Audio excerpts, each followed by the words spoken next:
Shabbat Shalom for those of you who are joining us on YouTube. We are here yet again for another great moment of inspiration and learning. We are in the straits, as it were. Let me see if I can explain how that works. There is a moment in the Israelite slash Jewish world in which apocalyptic style events have occurred. Whether it be when Nebuzaradan was ransacking Solomon's temple, or whether it was when the final solution was approved in Germany, or a number of other bad things that have occurred with the Jewish people or the Israelite people. Now, I will explain to you what I mean by Jewish versus Israelite, and actually I'm going to add in there Hebrew. So first and foremost, what I want to do is kind of get our minds wrapped around the reason for the designations in the first place. The reasons for the designations in the first place is because a Jewish person is tribal. Okay. Now I know that that has been lost in anthropological circles because it is not quite as important as it used to be.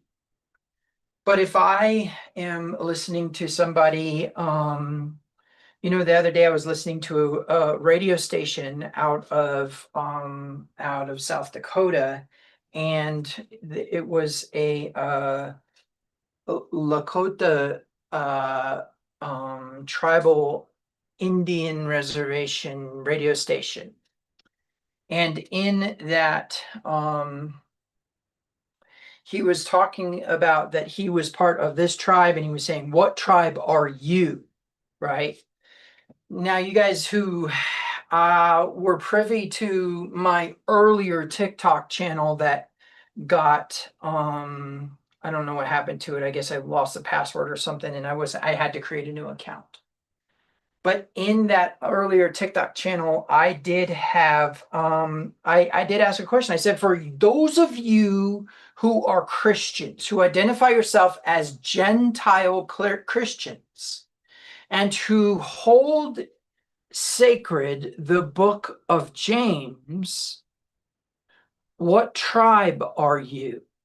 Because it says that the book is to the 12 tribes scattered abroad.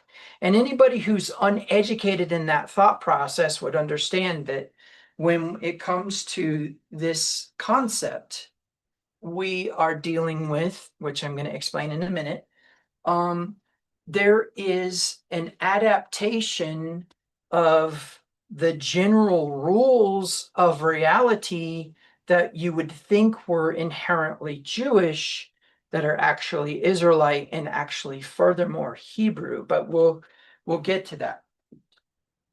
So the reason I bring this up is that Judaism is tribal. It is a religion of a specific tribe of Israel. And there are those who practice the Bible who are not Christian, who are not Jewish, and have an impression about the way in which the Bible should be read or interpreted that is different than Judaism. Even within the confines of Judah, of the Jewish tribe, there is actually those who reject the rabbinical authority and identify with the priestly authority.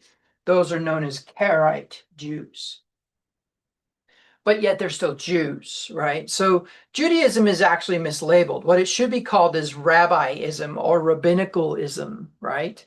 But we won't get too caught up in that. I just want to say that there is a lore, and of course I've told you before that lore is very, very, very important to a people.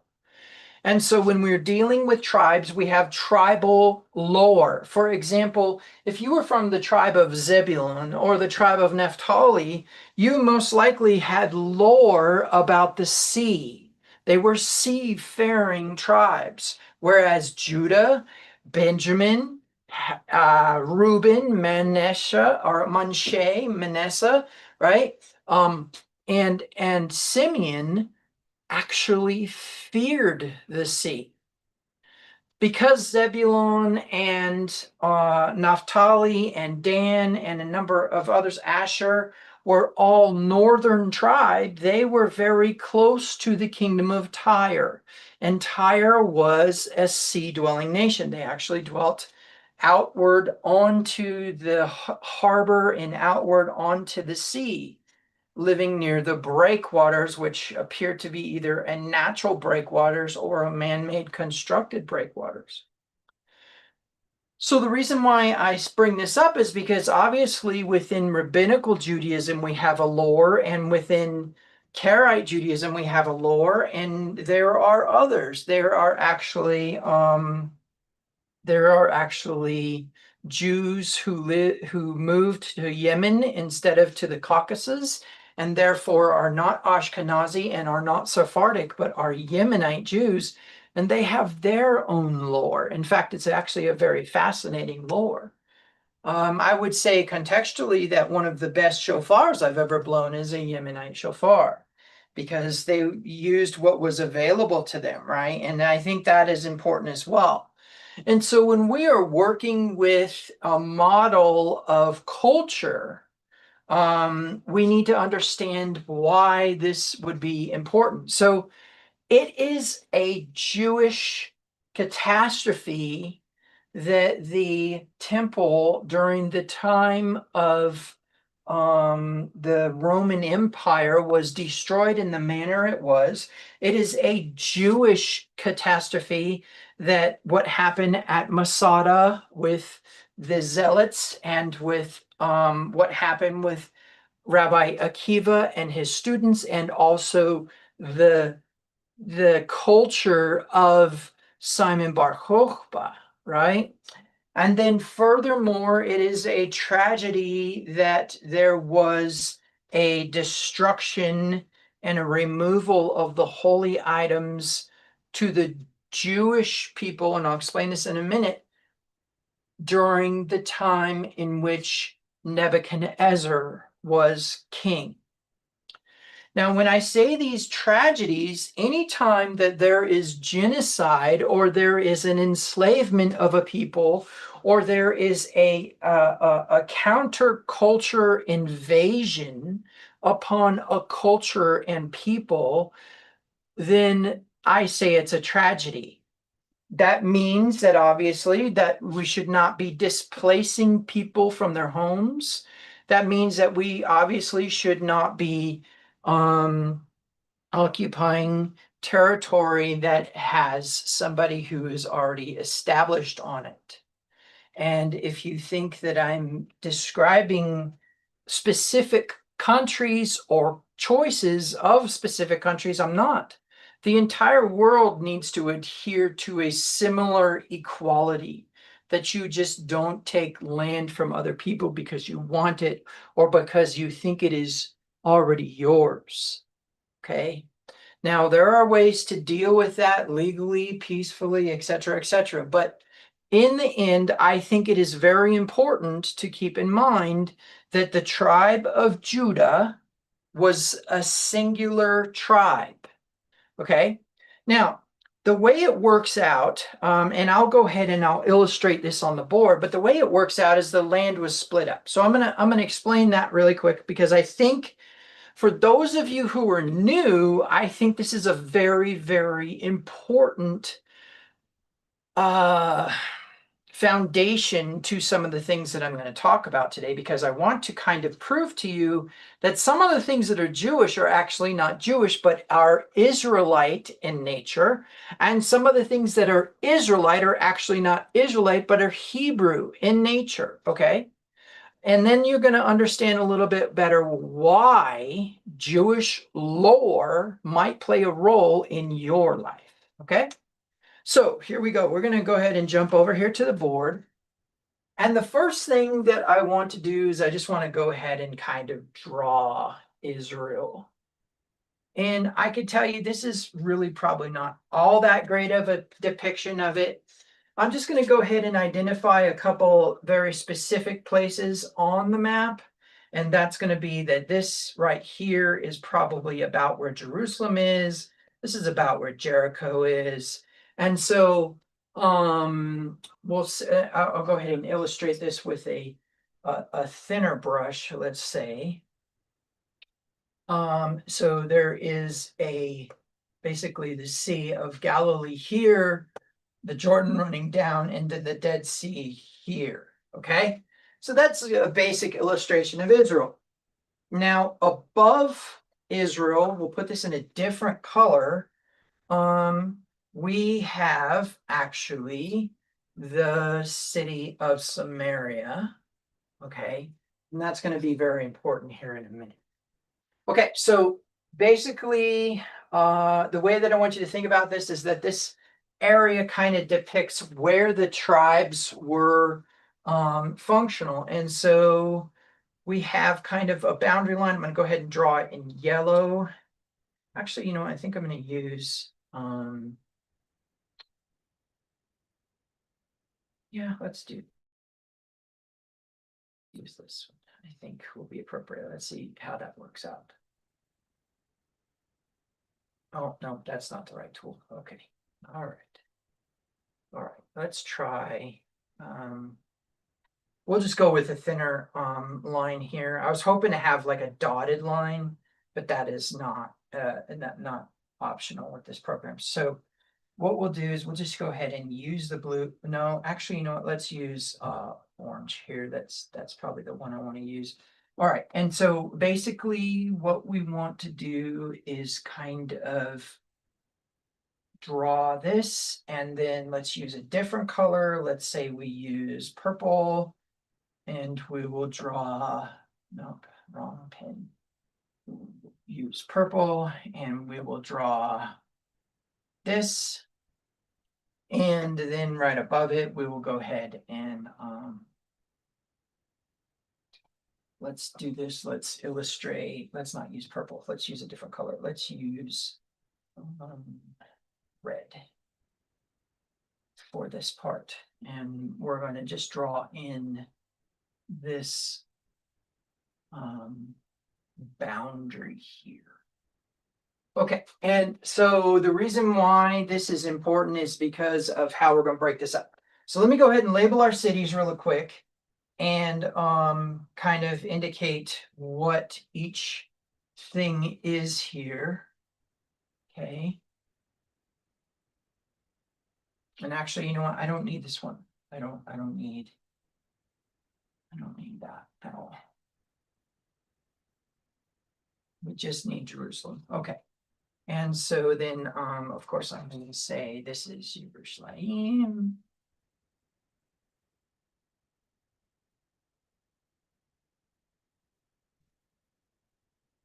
Okay. And then we'll say that this is Samaria.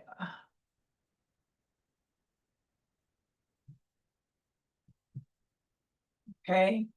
All right. So now let's talk about what happened here. So the outer blue line that you see right here is actually the entire house of Israel. Okay. In fact, let's go ahead and label that blue line.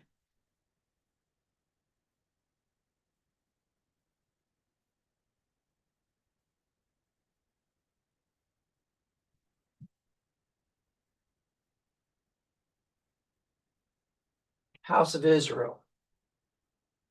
Then this orange line is house of Judah. And this purple line is house of Benjamin. Okay. All right. So the first thing that we need to talk about here is during Solomon's reign, the whole house of Israel, let's go ahead and circle this in orange. The whole house of Israel is all of this place and outlawing boundaries beyond this. But what I want you to understand is the whole house of Israel. So let's do whole. Oh, you know what? There's actually one more tribe I need to label, and that actually is going to be, oops, it's let's do this pin back in yellow. This tribe here, the red tribe, is actually going to be House of Ephraim. Okay, House of Ephraim. Now, so now what we need to do is we need to basically explain what politically happened. Okay, so during Solomon's reign, his kingdom was the whole house of Israel, and it was governed by Jerusalem. Okay, so Jerusalem was the seat of Israel. It was where the king lived and where the entire kingdom of Solomon was ruled from. Okay. But after Solomon, Rehoboam, his son, comes along. Now, there are two things that are very important. The first is that there was a man who studied under Solomon, who was his advisor and his servant, and ends up on a journey. Solomon sends him on a journey, and as he sends him on this journey, a prophet meets him and says, I want you to he takes his garment off, which I assume would be like a prayer shawl or a head covering of some sort, and he tears it into pieces and he puts it down on a rock. And he tells Jeroboam, I want you to take as many pieces as you like. For whatever reason, Jeroboam takes 10 pieces. So then the prophecy was that the Father Yahweh was going to remove Jeroboam from the seat of the whole house of Israel, but for the sake of David, he was going to preserve his kingdom. Okay, so David's kingdom is his tribe. Okay, and so David's tribe is the house of Judah.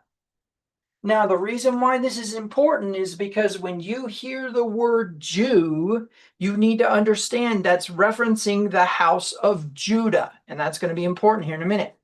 Now, I'm going to propose to you that one of the things that we need to take into consideration is the difference between the whole house of Israel, the house of Ephraim, and the house of Judah, what happens to the house of Benjamin, what Samaria becomes, and what Jerusalem becomes. Okay? So we're going to alter this here in a minute. Now, I can't duplicate a slide. So what I'm going to have to do is actually erase what we have here in a minute. But before we do that, I'm going to go ahead and make an impactful, a very impactful line upon this map. And that line is here. Okay? Now, something is about to happen. So Rehoboam is Solomon's son, and he is king of the whole house of Israel. Okay? The whole house of Israel is actually going to be a consideration of all of the tribes. Okay? But something happens. Rehoboam does some foolish political stuff, and the tribes of Israel defect from the tribe of Judah. However, something politically happens. The tribe of Benjamin, which we will remind you is in purple, the tribe or the house of Benjamin is annexed by Judah. Annexed. Meaning what? The house of Benjamin's land is disappeared. Okay? This is during Rehoboam's reign, and this is during Rehoboam's time. The house of Benjamin is disappeared. Furthermore, all of the land of, let's see if I can draw this correctly. This might get tricky. I'm going to see if we can't just do some tricky graphic design tricks here. So, no, that's going to be the wrong color because we want Judah to be in this orange color. So what happens, in fact, let me just go to this, the map, or to the board for this. So what's going to happen is Judah is going to annex what we call the Negev, okay? And when Judah annexes the Negev, tribes from the other side of the Jordan take control of sections that are west of the Jordan, okay? But so the way that I want you to think about this is that Rehoboam annexes all of that area. And so now this is all controlled by Rehoboam and by Jerusalem. So what we got to do now is we need to do two things. Number one, we need to get rid of the whole house of Israel because it doesn't exist anymore. Okay? The whole house of Israel ceases to exist. Jerusalem is no longer the seat of the kingdom. Jerusalem is only the seat of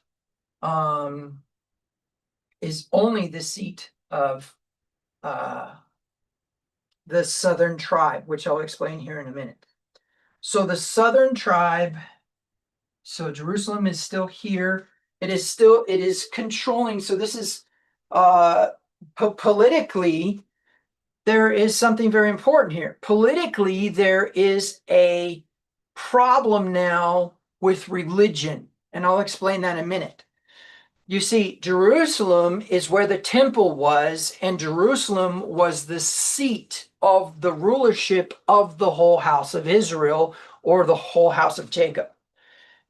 When the incident with Rehoboam occurs and the tribes of Israel defect, the tribe of Judah then takes and annexes Benjamin completely into the tribe of Judah. Benjamin still traces their bloodline and holds to genealogies and lineages. And the reason why we know this is because Paul knew he was tribe of Benjamin. Okay, but you don't have somebody writing in the New Testament saying, I'm tribe of Reuben. So you can see now how powerful the book of James actually is.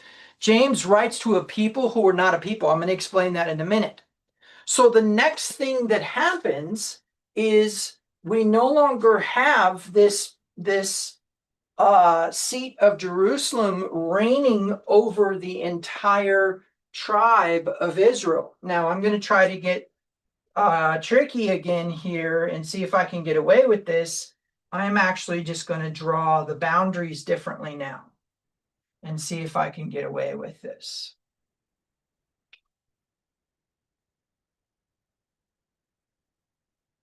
And then I'm going to erase this line here. Okay, now what's important is what happens in Samaria. So Jeroboam goes to Samaria, which is kind of the industrial city of Ephraim, and Jeroboam is, this is important, the tribal ruler of the tribe of Ephraim. Okay, now Ephraim is a huge tribe of Israel. Huge. I mean, they're big. They take up a whole bunch. Well, what happens is Jeroboam convinces all of the tribes of Israel that are not Judah and Benjamin to defect. So Manasseh, Reuben, and all of these tribes here defect. Well, kind of. The Edomites Actually, we don't want to delete that. What I want to do is go ahead and draw on this. We'll go back to the board view as well. So let's see, let's get some Edomites in here. Let's say we're going to do green with that. So the Edomites actually come in, okay, and they annex this area. And the Ammonites, okay, and the Moabites all kind of annex this area, but also Assyria.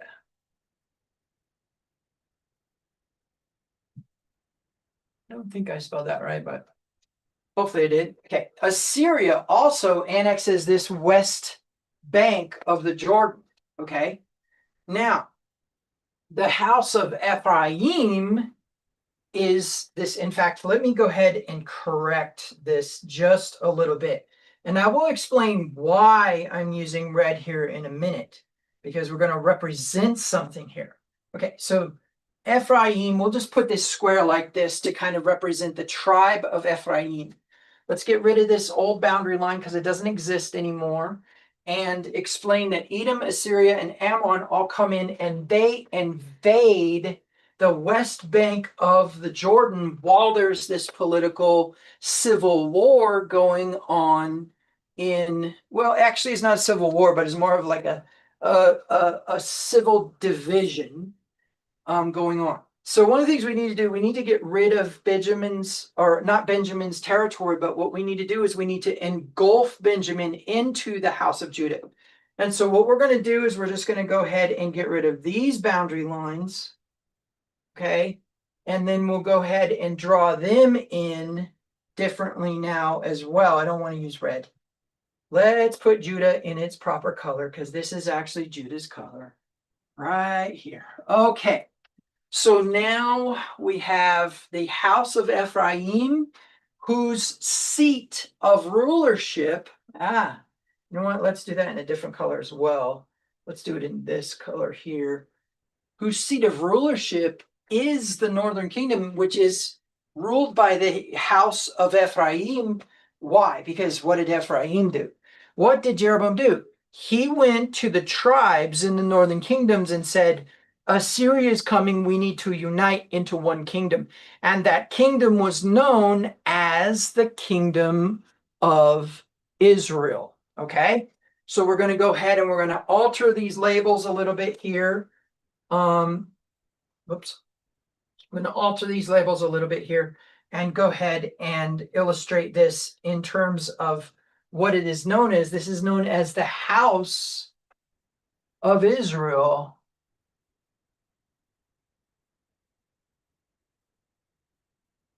Not to be confused with the whole house of Israel. This is the house of Israel, also the tribe of Ephraim, whose seat is Samaria, not Jerusalem. Well, why is that important? Because what happens next is Jeroboam says, we can't afford to have Rehoboam manipulate the people when they go to pilgrimage. Remember, there are three primary pilgrimage feasts: Passover, Pentecost, and Tabernacles, where you were required to go to Jerusalem in order to honor the feasts, right? Well, Rehoboam says, no, we're not going to do that. Furthermore, what he does is he sets up a golden calf in the north and a golden calf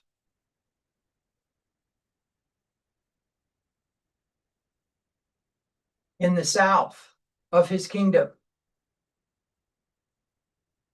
Okay? And he says, no one is allowed to go to Jerusalem anymore. And he sets up a border. He sets up a gate, and he sets up boundaries to prevent people from passing from the house of Israel into the house of Judah. Okay, now the next thing that happens is he kicks out the priests. So recall that the way that Yahweh set up the system is that there would be, and I'm going to go ahead and what I'm going to do is I'm going to kind of do a legend here. So let's see, what color do we want to use for those? We'll say these blue here are the cities of refuge. Okay. So let's see, let's go back to the board here. So I'm just going to do a star here, a star here, and a star here. And these aren't exact geographical locations, but you will get my point. Okay. Those are the cities of refuge. Now, if you want to really understand the cities of refuge, you can go study that out. But the short version is that people who committed crimes that were not punishable by death were sent to these cities by default until the high priest of that year died. And then they were allowed to leave those cities. So they were kind of sort of prisons. But the Levites would live in those cities and encamp around those cities, okay? And so I guess what I'm going to do is go ahead and let's see, let's just select this part here and shrink it down just a smidge, and we'll reconnect those lines here. Get rid of this and this and this and this, and we'll just connect this line here. Whoops. Right here, okay, and right here. Okay, now one of the things that we need to kind of, whoa, that's not a fine pin. There we go. There we go. One of the things that we need to kind of get into perspective here is the political elements, right? We've got Edom, Ammon, and Assyria throwing off their tributary allegiance to Solomon because Rehoboam could not manage a kingdom sufficient enough to keep the tribes of Israel with him. They determined that he was weak enough that they could attack, and they did. Now I can tell you, I don't know if I'm chronologically or historically accurate on the map or on the moments when these things happen, but I can tell you they all happen as part of Israel's history, and it's significant because of how it went down. Okay, so the next thing that happens here is half the tribe of Levi is kicked out of the northern kingdom. Okay, and so we're just going to go ahead and label this. In fact, I'm going to change the color here on all of this because we need to kind of differentiate the two kingdoms. Okay, so let's see, we'll just go ahead and we will color this in. Yeah, I'll just use the dark blue here. So this is House of Judah.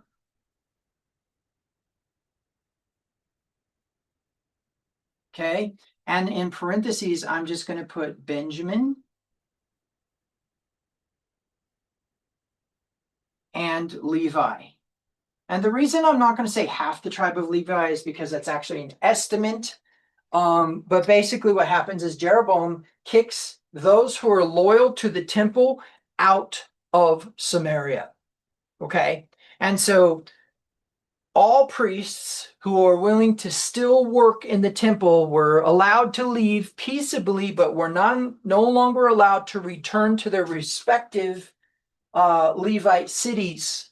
Okay, and they didn't really have cities, they had like areas that they dwelt near. These cities had walls, and these cities had governors and all that, and so obviously there was some semblance of protection to the Levites who lived in their tribal places near those cities. But they were not allowed to return. They were told, go to Jerusalem and don't come back. If you are willing to stay in Samaria, you can no longer go to Jerusalem, and I want you to become a priest of my religion. And my religion doesn't require you to become circumcised nor are you required to follow Torah, nor it was a free land of religion. You could practice whatever you wanted. Okay. And so there was religious freedom, right? And on top of that, there was basically a reasoning that Torah was attached to the temple. Okay. And there's a very similar context that floats around certain Christian circles and anti-missionary circles that says that if you're not in the land, you do not have to keep the Torah. Okay. So now the premise is that all of this happens with the house of Israel, and this happens with the house of Judah, which consequently, let's go ahead and give them back their square. And so you can see now that the house of Ephraim is the seat is Samaria, and the house of Judah, its seat is Jerusalem. And now we come to something very important. There are now two houses, and if you were from here, you were not Jewish. Okay? Now, I can tell you, you were not a Samaritan either. You were considered the tribe or house of Israel, represented by the tribe of Ephraim. And Ephraim was considered to be the lost tribes. Now, when we say lost, those who dwelt in Jerusalem, who were teachers of Torah, who were priests, who had a zeal for Torah, they believed that this was lost. Okay? Now, the next thing that happens is Assyria looks at the house of Judah as being weak and trying to kind of intimidate them and ask them for tribute. They do the same thing to the house of Israel, and of course,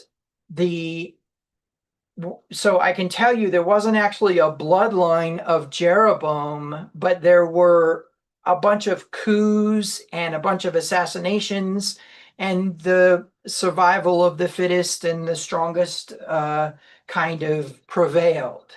And so at the end of all this, there's a king over the house of Israel who becomes the focal point of invasion for Assyria. So what happens is Assyria comes along and takes control of the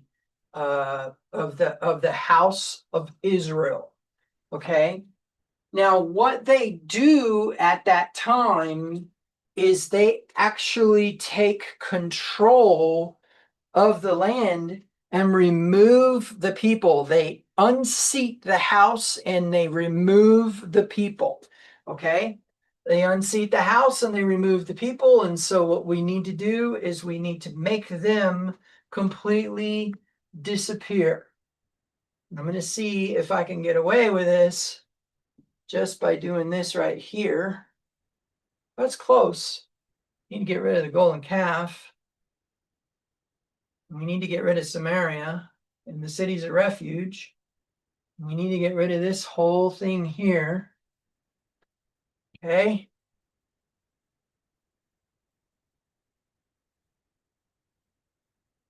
And that is actually what was left after the Assyrian invasion. Now, Assyria tries to flex and they try to come at Judah, and it's actually during Hezekiah's time. And during that time, as they try to come at Judah, they coin a term to derogatorily describe the house of Judah. They call them Jews. Okay? And that derogatory term carries over to Nebuchadnezzar, who gets word from Assyria after he invades Assyria, and finds the archives about the wars of Assyria, and finds out that this one place here, for some reason, just didn't get touched. Well, short version is God's angels end up kind of making short order of the Assyrian army, and he runs away and is no longer part of the what is factored into the house of Judah. But because of the wickedness of what they had done to the temple, because basically what had happened is the culture of the northern kingdom began to influence the culture of the southern kingdom. And so when the culture of the northern kingdom kind of trickles into the smaller towns and that are close to the border of the house of Israel, of course, the idolatry and the sexual immorality and all of the other things that are defined in Torah are begun to be practiced, to the extent where Ezekiel is in Assyria, right? And has a vision of Jerusalem, and then is taken in the spirit to Jerusalem, where it is revealed to him that although there is a public practice of temple services, on the interior are some very abominable acts. So Nebuchadnezzar comes along and he raids Jerusalem, and he raids all of this house of Judah, and he destroys it. And so after the Babylonian exile begins, there was actually 3 phases of it. Nothing remained. The only thing that remained was where the boundaries originally were known by those who had lived there to begin with. Now, I think it's important because the prophecies in Isaiah and Ezekiel and Hosea and Habakkuk all kind of correspond to this moment, but Jeremiah was the one who said, hey, look, this is what's going to happen. This is what's going down. And then when it happens, then he writes to them and tries to encourage them and say, hey, don't be discouraged. You're still God's people. Don't think you're not, etc., etc. Okay, so now the next thing that happens is we have the Persian Empire takes control of Babylon. We'll get to that in a minute.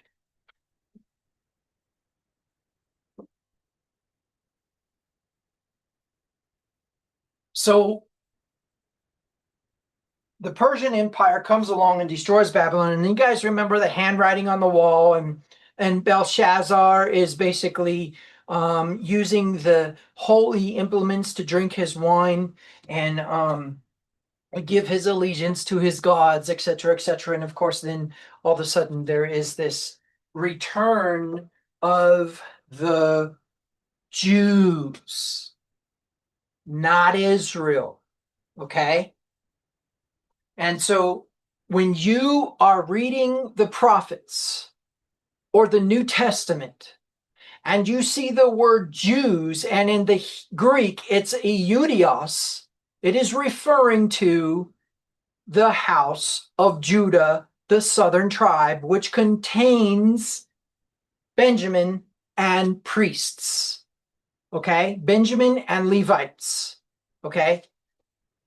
But when you see a reference to Israel, that is actually Israel in the Greek, that is the house of Israel, and that is the tribes of Israel, the northern kingdom, not the whole house of Jacob, not the whole house of Israel, but of the northern kingdom of Ephraim, initiated, made boundaries made for, and controlled by, including with golden calves, Jeroboam's original kingdom. But when the Jews come back, they come back to Jerusalem. And when they come back to Jerusalem, they have basically this place with really no boundary as to their location. And the reason for this is because not Assyria, not Babylon, but Persia is ruling the known world. And so all we have is Jerusalem.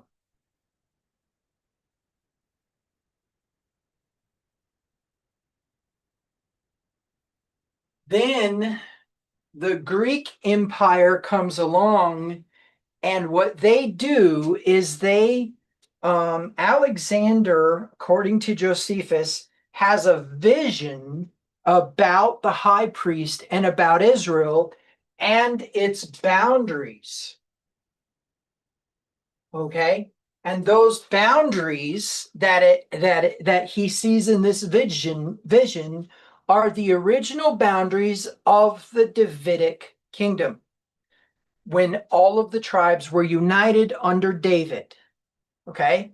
And so this boundary is then set that this is what the land of Israel is. Now, it is no longer the 12 tribes. This entire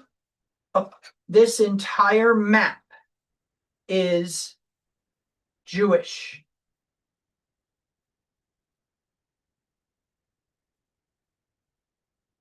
Okay?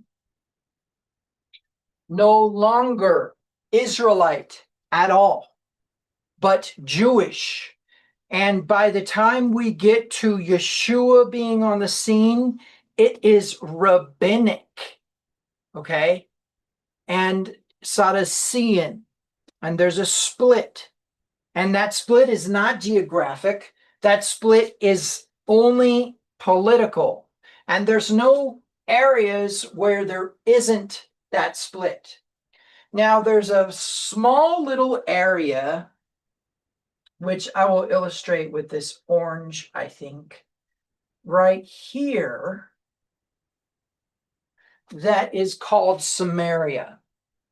So when the Assyrian army takes control of the northern kingdom and they remove the Israelites from their land completely. You saw, I completely removed it. We could go back. I could hit the back button here, and we could go back to when that was there, and you can see that it was completely removed. There was no identity of the house of Israel left. And the prophets said that Israel, as a woman, okay, and that's important, would lose her identity and she would become not a people, right? Lo ami in Hosea. Lo ami, not a people.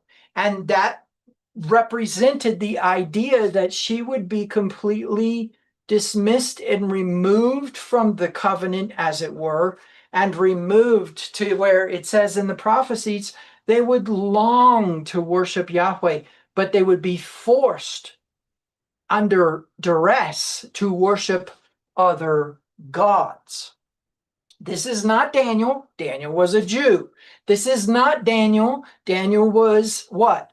An exile of Babylon, and that taken control by Persia. When he ends up in the lion's den, that is not Israel. That is not Israelite. That is not the house of Israel or Ephraim or anything to do with Jeroboam. That is a Jew. Okay? And that's going to be very, very important here in a minute.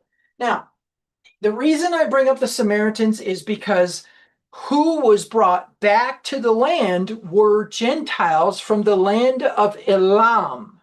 Okay? They were brought from Elam and brought into the area of Israel where the people of Israel used to live. Not Judah, but Israel. Okay? Now, I know this gets confusing because what we have today is the same map claiming to be Israel, but it's not. It's Judah. It's all Jews. There are no lost tribes present in that land who can identify themselves as the 12 tribes that James, in his letter, prophecies will exist and what that letter was for. Now, the next thing that needs to happen here is we need to understand that that means that all of this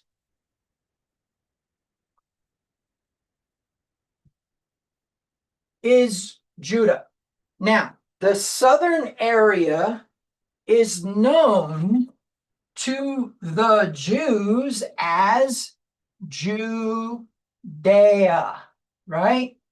And this northern area is known as the, I don't know why that did that, Galilee,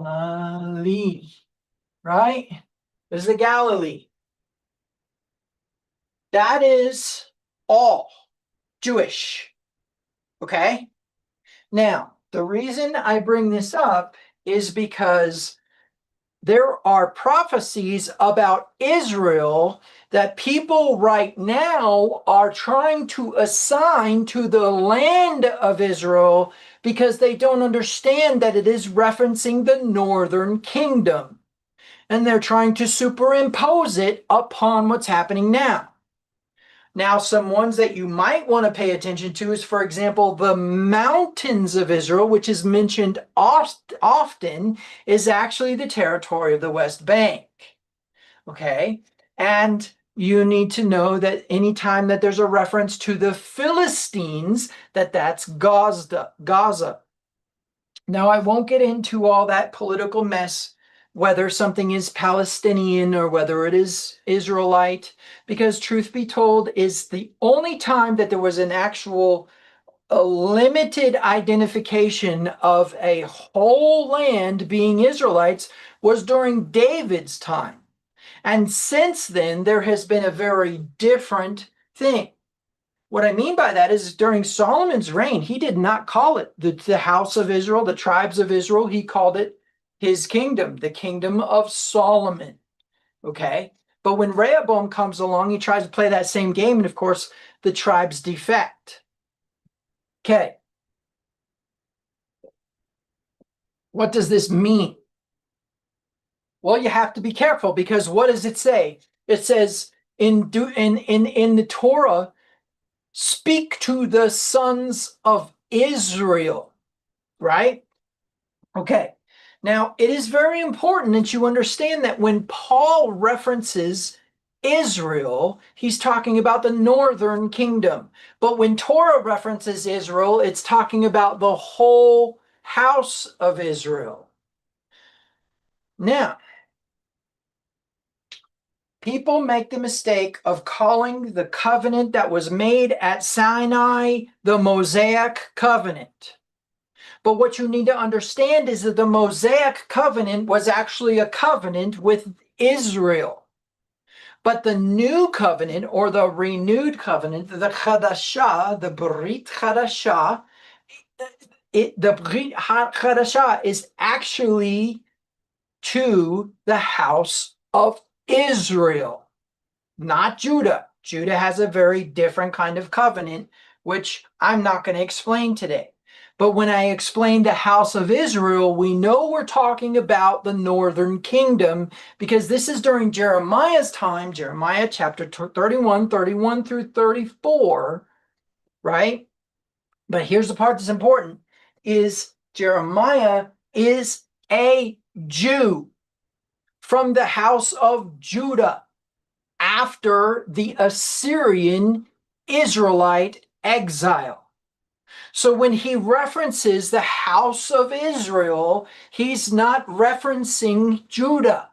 He's referencing the northern kingdom that was exiled and disappeared off the face of the earth. Okay? When Yeshua says, I've come for the lost sheep of the house of Israel, or he references something about Israel, you need to think in terms of the house of Israel. Okay? Now, The next thing that becomes very, very, very important in this then is that there's a difference between the Israelites of the Torah, the Israelites of the prophets, and the Israelites of the New Testament writings. And I think it's also very important to understand the difference in covenant. So first of all, we see in the Jeremiah covenant, which I will show you right now.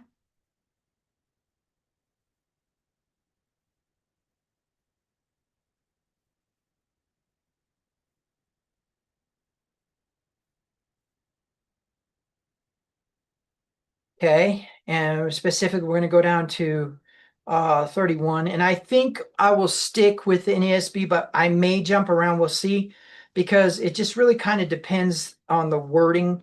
Usually, NASB is a good word for word translation, but not always. Behold, the days are coming, declares Yahweh, when I will make a new covenant with the house of Israel and with the house of Judah. Not like the covenant which I made with their fathers in the day I took them by the hand to bring them out of the land of Egypt, my covenant which they, let's look at that word they, my covenant which they,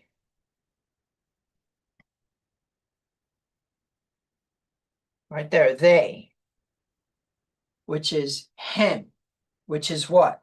They, these, plural, right? Plural third person, okay? Which means what? More than one group. So the they is both tribes, the house of Israel and then the house of Judah. They broke, although I was a husband to them, right? Declares Yahweh. Now he switches it up. But this is the covenant which I'll make with the house of Israel after those days. Now, what after those days is he talking about? He says, the days are coming. Let's go back over here. Behold, days are coming, declares the Lord, when I'll make a new covenant with the house of Israel and with the house of Judah. So he's going to make a covenant with the house of Judah, and he's going to make a covenant with the house of Israel. Now let's talk about this. He's going to make a covenant with the house of Judah, and he's going to make a covenant with the house of Israel. And he says the days are coming when he would do that. Okay. Now, what happens? Then he says, but this is the covenant. Why did he say but here? But this is the covenant which I will make with the house of Israel. It's different from the house of Judah. The covenant with the house of Israel is different from the covenant with the house of Judah. I'll explain why in a minute. Declares the Lord, I will put my law within them and on their heart. I will write it, and I will be their God, and they shall be my people. Okay, now, I want to show you something that a lot of people don't know, okay? And it's going to be here in Acts chapter 21. And very specifically, it is going to be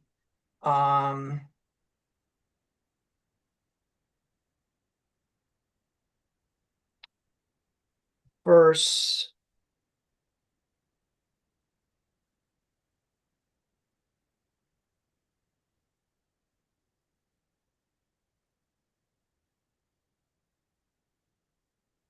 let's see, might be 22. Yes, it is 22. Okay, give me 1 second here to find it for you. Very, very, very specific.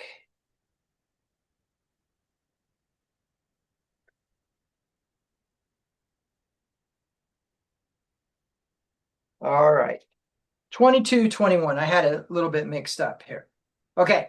And he said to me, go, for I will send you far away to the Gentiles. They listened to him up to this statement, and then they raised their voices and said, away with such a fellow from the earth, for he should not be allowed to live. Now, let's look back here. Let's see if he has said anything else that could possibly offend them.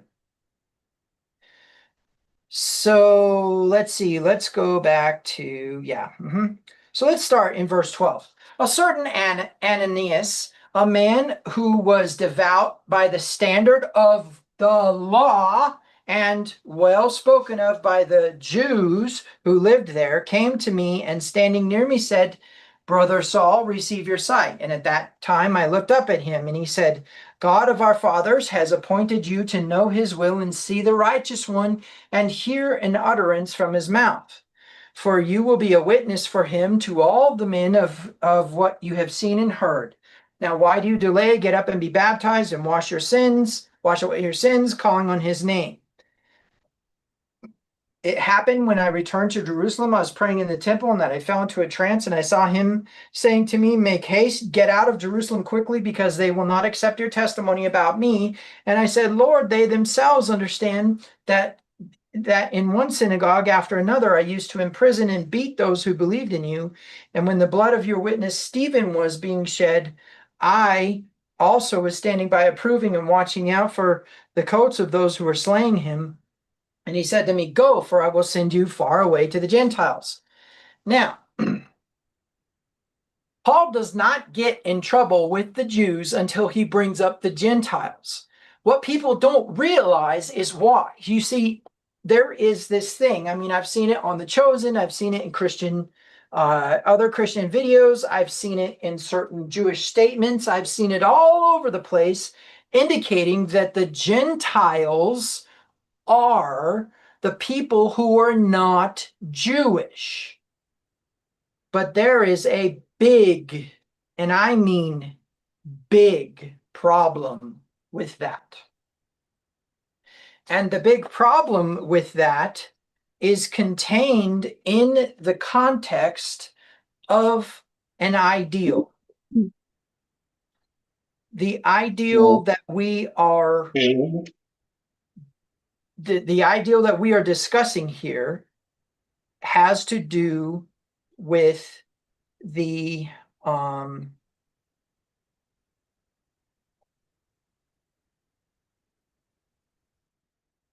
sorry about that. The ideal that we're discussing here has to do with this concept that if you're not Jewish, then you are a Gentile. Now, I don't have to get too far into this to tell you that when Paul says, if a Gentile, though not having the Torah, does the things in Torah, he demonstrates that he is a law unto himself, and this is important, that the Torah has been written upon his heart. Now, I will go back once again to Jeremiah chapter 31.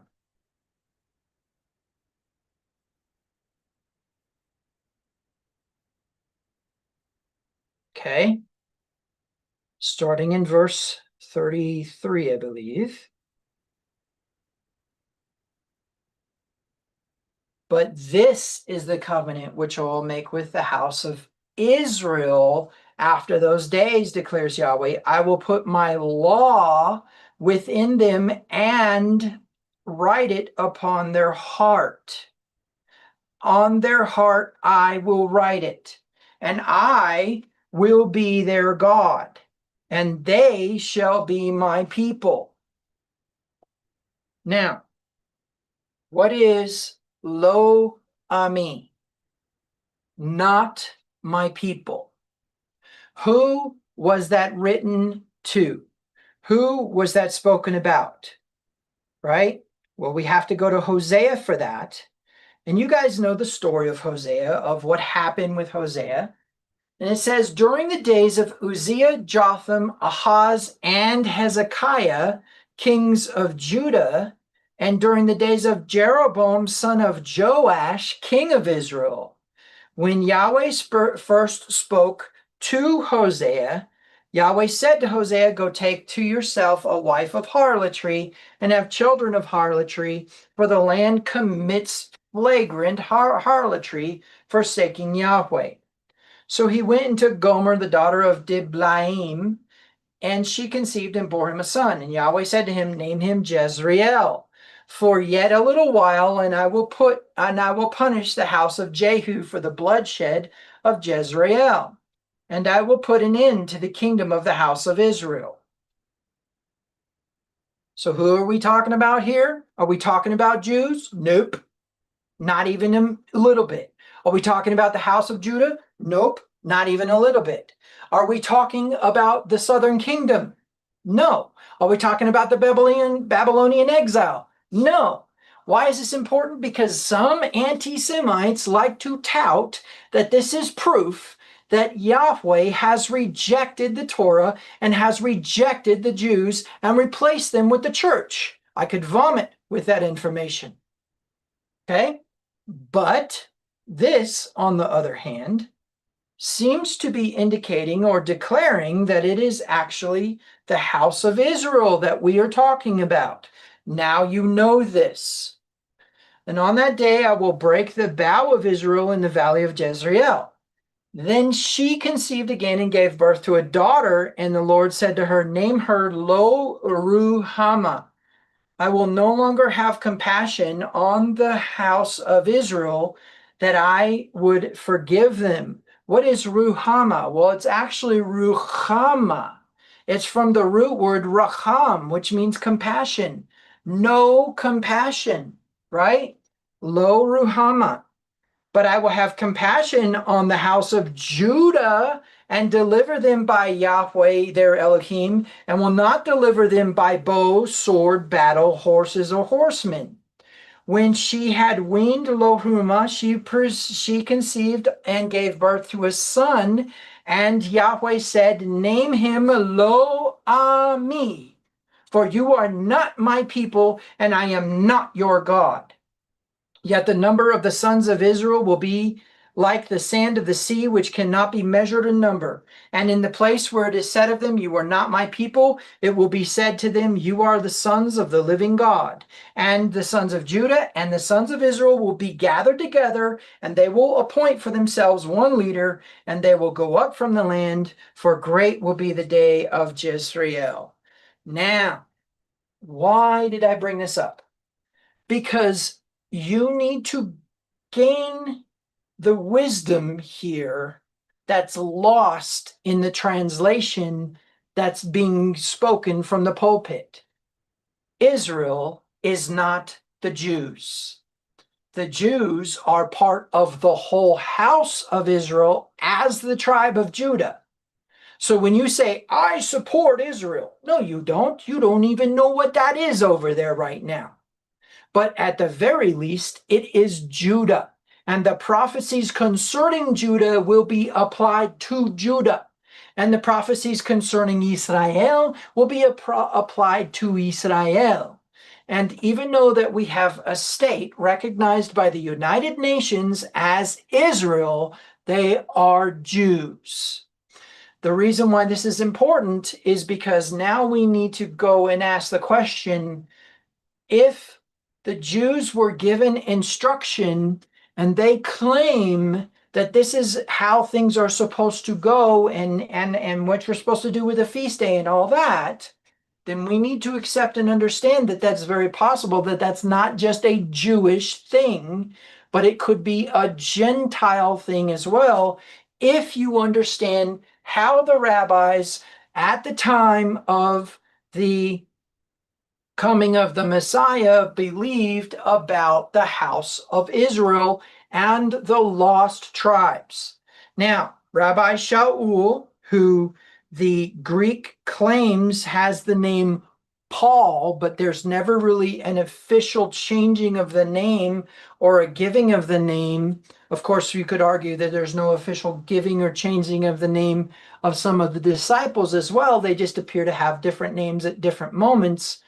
I want you to understand that it would be very, very, very important to know whether or not Paul took upon himself a Gentile name. Because what is claimed by the church is that Paul became a Gentile to the Gentiles in the sense that he did not keep Torah amongst them. Now, there are some reasons why I bring this up, but I want you to get your heart and mind wrapped around the possibility that when we are working with prophetic dates or times, that it is not necessarily applied only to Judah. Okay? Now, there are some very important points that we need to get down quickly. The first one is that Yeshua came to save the lost sheep. The Gentile Christian church at large claims they are the lost sheep. But the truth is that who Yeshua came for was the house of Israel. Now, it is very important for you to understand that, number one, if we were to apply a growth formula to the amount of people who were taken out of Israel, the northern kingdom, and displaced among the kingdom of Assyria, and then displaced among the world because they no longer were going to be allowed to worship Yahweh, it is very important for you to understand that the prophecy in Hosea is not about Gentiles as Christians understand Gentiles to be non-Jews. But the prophecy is about the house of Israel, the bloodline 12 tribes. And if you apply a growth formula to all 12 tribes and you multiply by just 2 children born to each household per generation, the Gentiles are Israel. Now, I understand that there are probably people who say, oh, wait a minute now, even though that's true, you would need to be able to prove your bloodline. No, in Book of Revelation, they are sealed according to their tribe. Why? Because they don't know who they are. They don't know their tribe of Naphtali or tribe of Asher or Gad or Dan. They don't know this, right? Now, of course, the tribe of Dan is left out of the book of Revelations, and there's theories on why that is. But what I can tell you is that when you see references to Gentiles in the New Testament, that Hebrew word ethnos does not mean Gentiles. In fact, the word used to describe what Ephraim would become in Genesis chapter 48 in the Greek is ethnos. So whereas we're using the word goy or goyim to reference the nations, which appear to be nations who are not of the whole house of Jacob, there also seems to be a reference to the idea by the time of the New Testament that anybody who was not a Jew was considered a Gentile. Now, there's a couple reasons why I bring this up. First of all, Paul references Israel and then references Gentiles, and if you miss it, you will not understand what he's trying to say. Let me show you. So in Romans chapter 11, there is, well, actually, I think we actually would probably need to start in Romans chapter 9. And I'm going to show you why here in a minute. I believe it is Romans 9. Okay, so going to Romans 9, chapter 1, I'm sorry, verse 1, we have, I am telling you the truth in Christ. So what is Paul doing here? He's swearing, as it were. I am not lying. My conscience testifies with me in the Holy Spirit that I have great sorrow and unceasing grief in my heart. For I could wish that I myself were accursed, separated from Christ for the sake of my brethren, my kinsmen according to the flesh. Bloodline, okay? According to the flesh is bloodline. So what he's saying is the people who I'm grieving about are actually attached to me via a bloodline. Now, what do Christians do? They come along and they see this, who are Israelites, to whom belongs the adoption as sons, oh my gosh, if you miss this, you end up in a bad situation. So let's take a look here in the Greek, okay?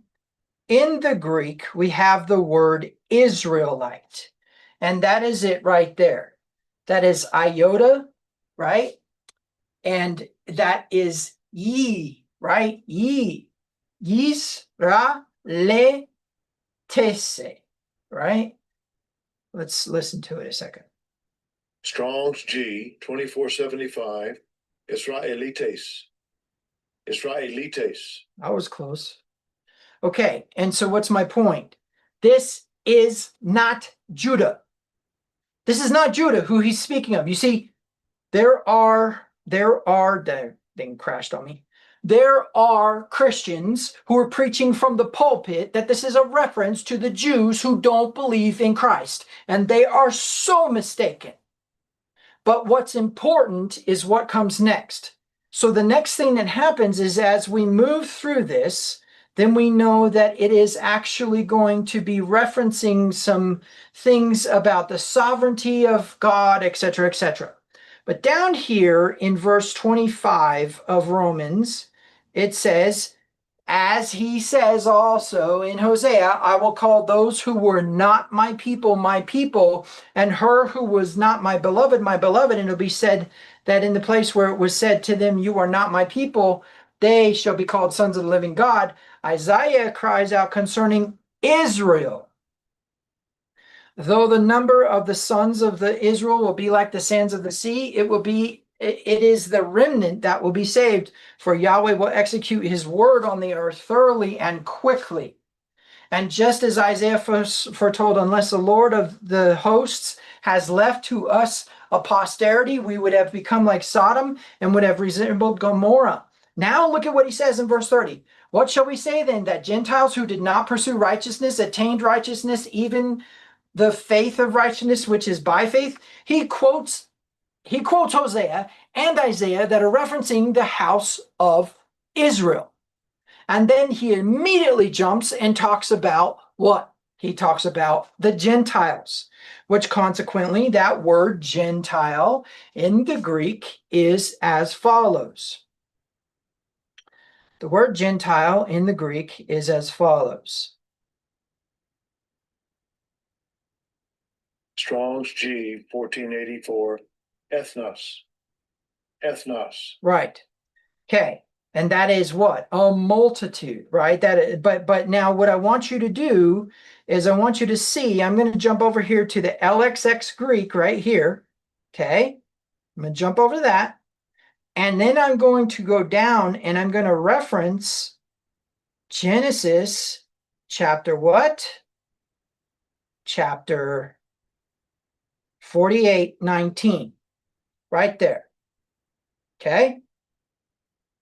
Well, we will go to it. But his father refused and said, I know my son. I know he also will become a people, and he also will be great. However, his younger brother shall be greater than he and his descendants, and they shall become a multitude of nations. Now, before we get too caught up in this, I want you to understand that there's two very important things that are going on. Number one, Joseph is not receiving the house of Joseph is not receiving a tribal inheritance with Israel. But instead, Ephraim and Manasseh are being adopted. Why? Because they were born of a Gentile. Okay?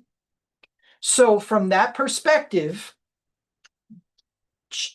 Jacob had to adopt them. Remember it said in Romans chapter 9, to whom belongs the adoption? Okay? All right. Now, remember, Paul is talking to Pharisees in Rome. He calls them the brethren. He furthermore says they are those who teach the law. He furthermore says they are those who know the law in 7 and 2 and in 1. And furthermore discuss the implications of a Gentile inclusion, but he references house of Israel to explain the Gentiles. Now, The reason why that's important is because I propose to you that it is very possible and is a plausible conclusion to say that things that you would think are assigned just to the Jews are actually the things that are assigned to the Gentiles, and I'll explain to you why. Once Yeshua came and created a new covenant for the house of Israel, watch this. He stands up in the Last Supper, right? I don't like calling it that, but that's how you'll know what I'm talking about. Holds up the cup of redemption, okay, the third cup of Passover, and says, take and drink this, or drink you all of it, for this is the new covenant sealed in my blood. Now, is it the new covenant with the house of Judah, or is it the new covenant with the house of Israel? Well, according to Paul, the only new covenant that actually occurred was with the house of Israel. Meaning what? There was some sort of other covenant with the house of Judah. Well, you find that in Hosea. I'm not going to get into that today. But what you need to understand is Jews who were those who were present with Yeshua and with Paul, who tried to kill Paul, who definitely initiated a political process by which Yeshua would be killed by the Romans, is not who the covenant was for. Okay? So now here comes this new covenant with the house of Israel, which Yeshua says is sealed in his blood. And then he sends them out, and he sends Paul to the Gentiles, whom Paul believes in his letters to be the lost tribes of Israel. So if that's true, then some of the things that that could be applied to Jews are not necessarily applied to Jews because they're actually applied to the whole house of Israel or the house of Jacob. And that would include, but not limited to, the Torah. And the reason why this is important is because some of the lore of the Torah, or the actions that were the mechanisms that were activated from Torah that say that certain things would happen to the Israelites if they misbehaved, were activated in the house of Israel, not the house of Judah. Which means we need to be very careful. In fact, in Ezekiel, it gives a certain amount of time period in which Judah is to be exiled versus when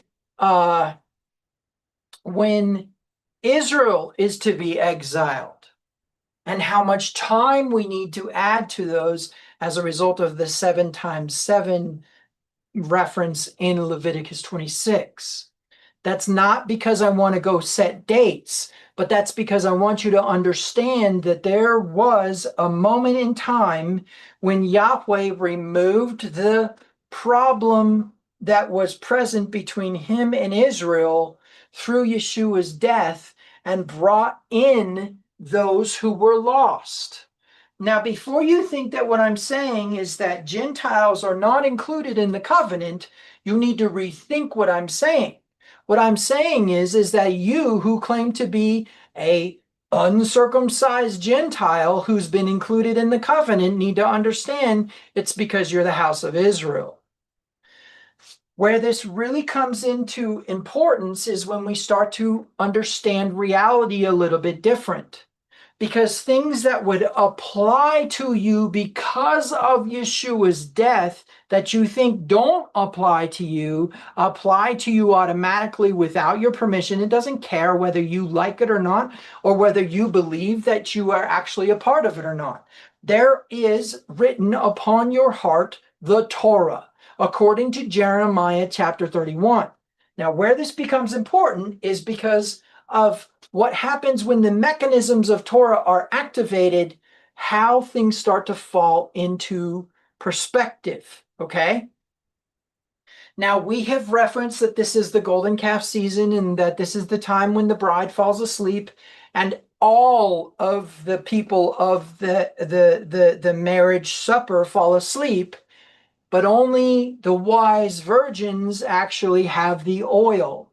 So the oil is a very important thing, and it is a reference to the higher and upper worlds of Yahweh, but there's more.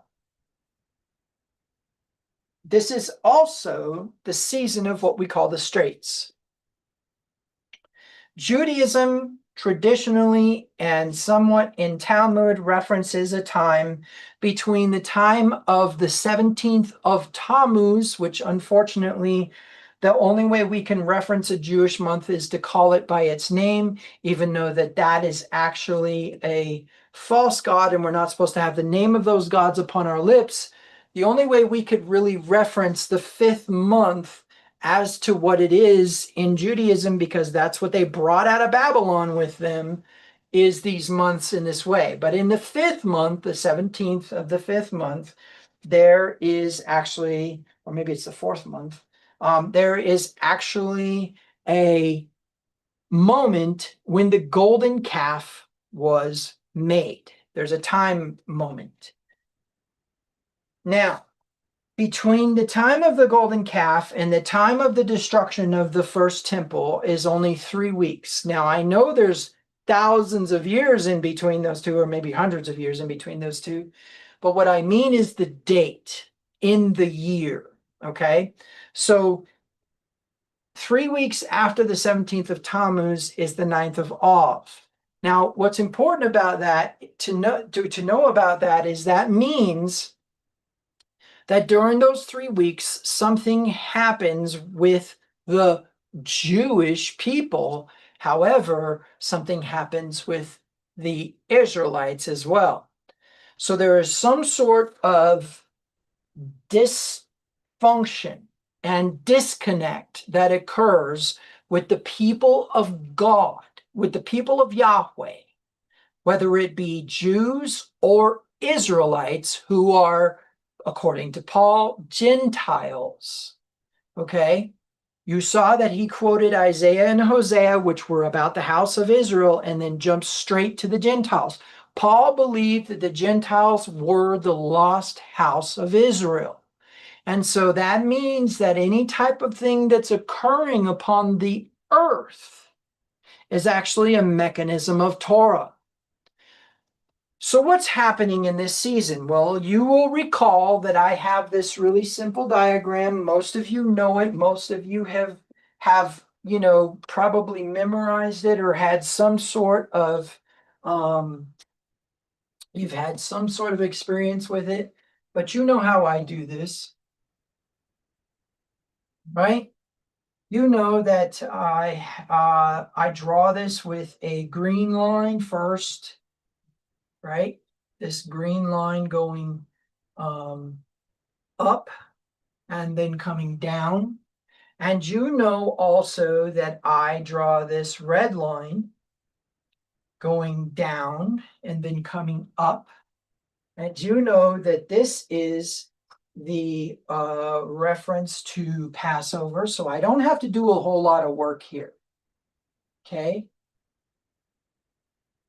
I don't have to teach you these things again.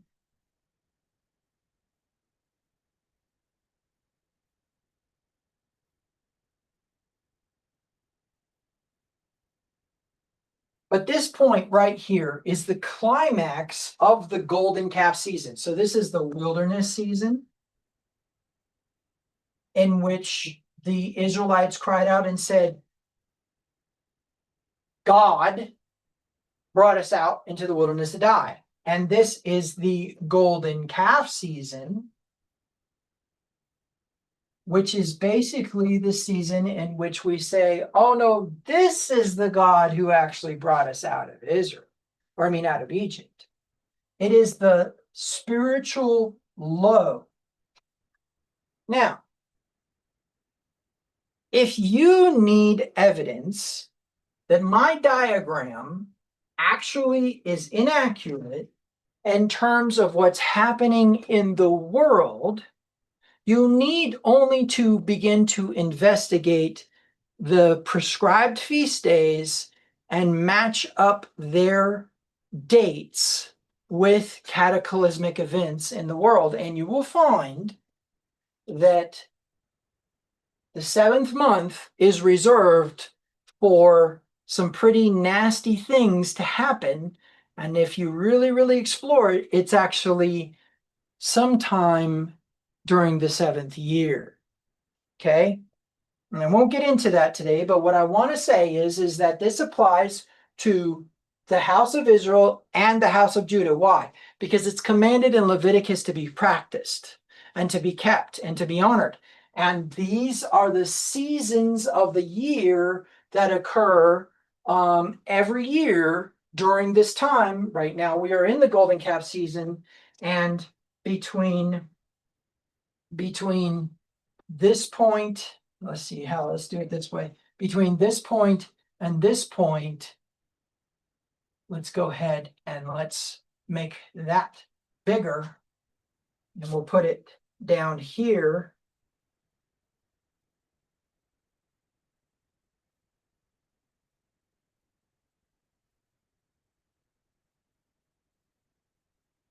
Those are called the straits.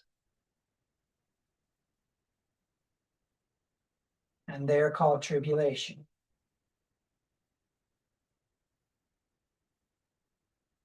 Now, am I saying that the great tribulation is going to occur in those 3 weeks? No, but I can tell you almost every bad thing that has happened to Israelites or Jews has happened during these 3 weeks.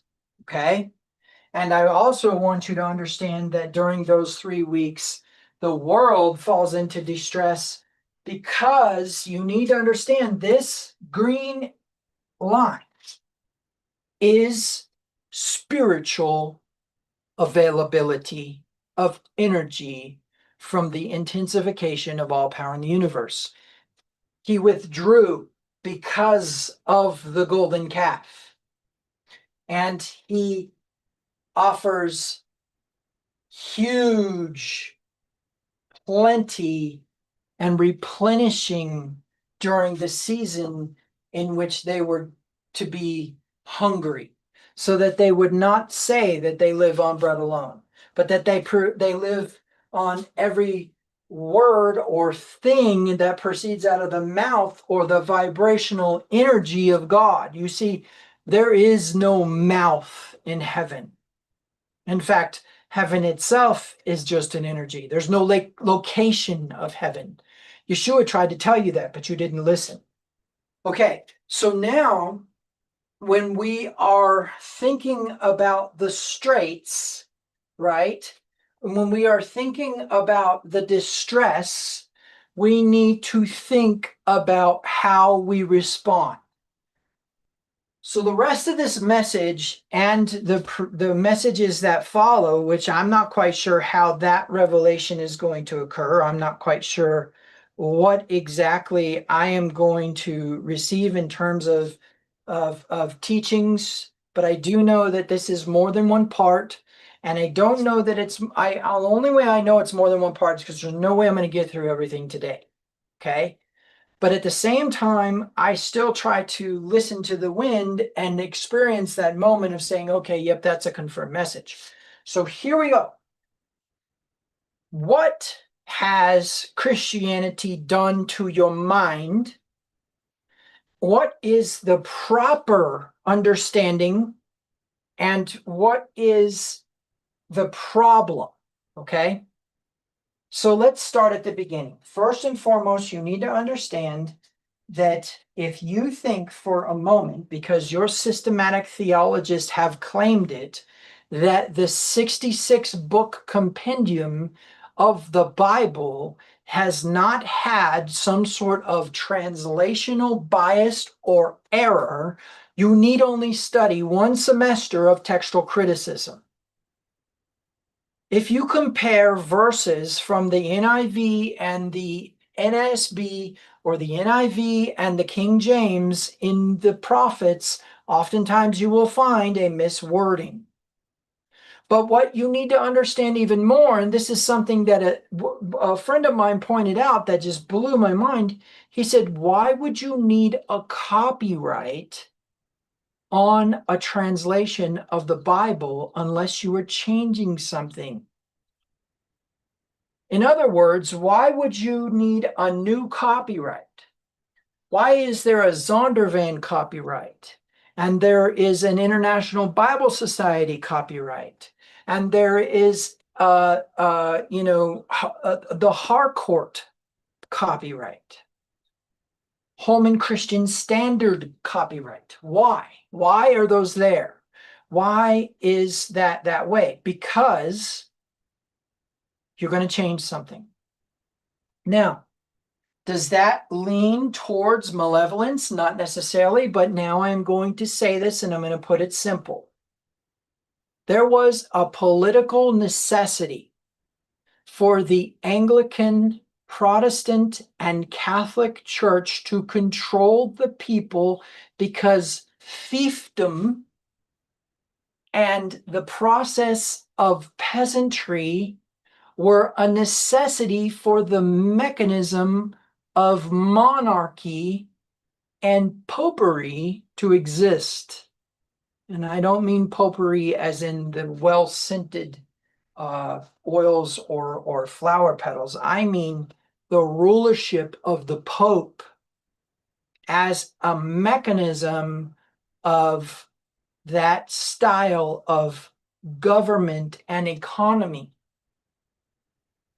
It was not beneficial for anybody who was translating the Bible at the time when they were translating it to believe anything other than what was being claimed by the leadership who was controlling the people.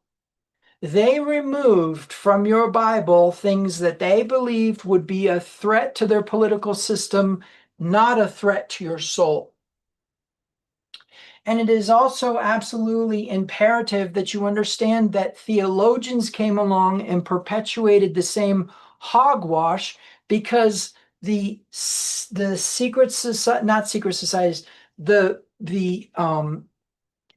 Catholic monastic sects of Catholicism and eventually Protestantism and eventually Anglicanism all agreed on one simple thing, that the people could not handle the truth about what the Bible said. You can see it in ancient Jesuit writings. You can see it in other Catholic references. The Inquisition was a big one where we couldn't even trust I shouldn't say we, but the church couldn't even trust people to convert without torture. And it was believed that they were purging evil from the body of the human. So it was not trusted that converts would be offering a true conversion to their captors, so to speak. But instead, what we saw was an influx of forced conversions during those times, which consequently occurred on or around the 9th of Av during the Straits. So there are a number of things that we need to reference, and there are a number of things that we need to kind of get our thoughts figured out on. So the first one, and I think this is an important one, is that the reality of life has been considered to be a separation between non-believing Gentiles, believing Gentiles, and non-believing Jews, and within the non-believing Gentiles are all the other religions. But this is not what Paul believed and taught. He believed that the lost bride of Yahweh, Israel, was the Gentiles. And when he said that to the Jews, they said, "Away with such a man, for that type of person is not worthy to live." That the Messiah came for and sent his prophets to, including Paul, who they already knew to be an authority on Torah, to the Gentiles. So who is this crowd that was saying, "Away with such a man, for he is not worthy to live"? Was that crowd the crowd who had laid coats and palms at the feet of Yeshua as he rode a donkey into Jerusalem? Was it that crowd? Was the crowd that actually roused a system of rebellion with the zealots the crowd who was trying to kill Paul? You know, politically, it's interesting, but there was actually only one sect of Judaism that actually was against a Gentile inclusion, and their proof was in the exile of Israel. In other words, the rabbis who believed that he should die believed he should die because what he was saying was that he had found the lost tribes and he was sent to them. Meaning what?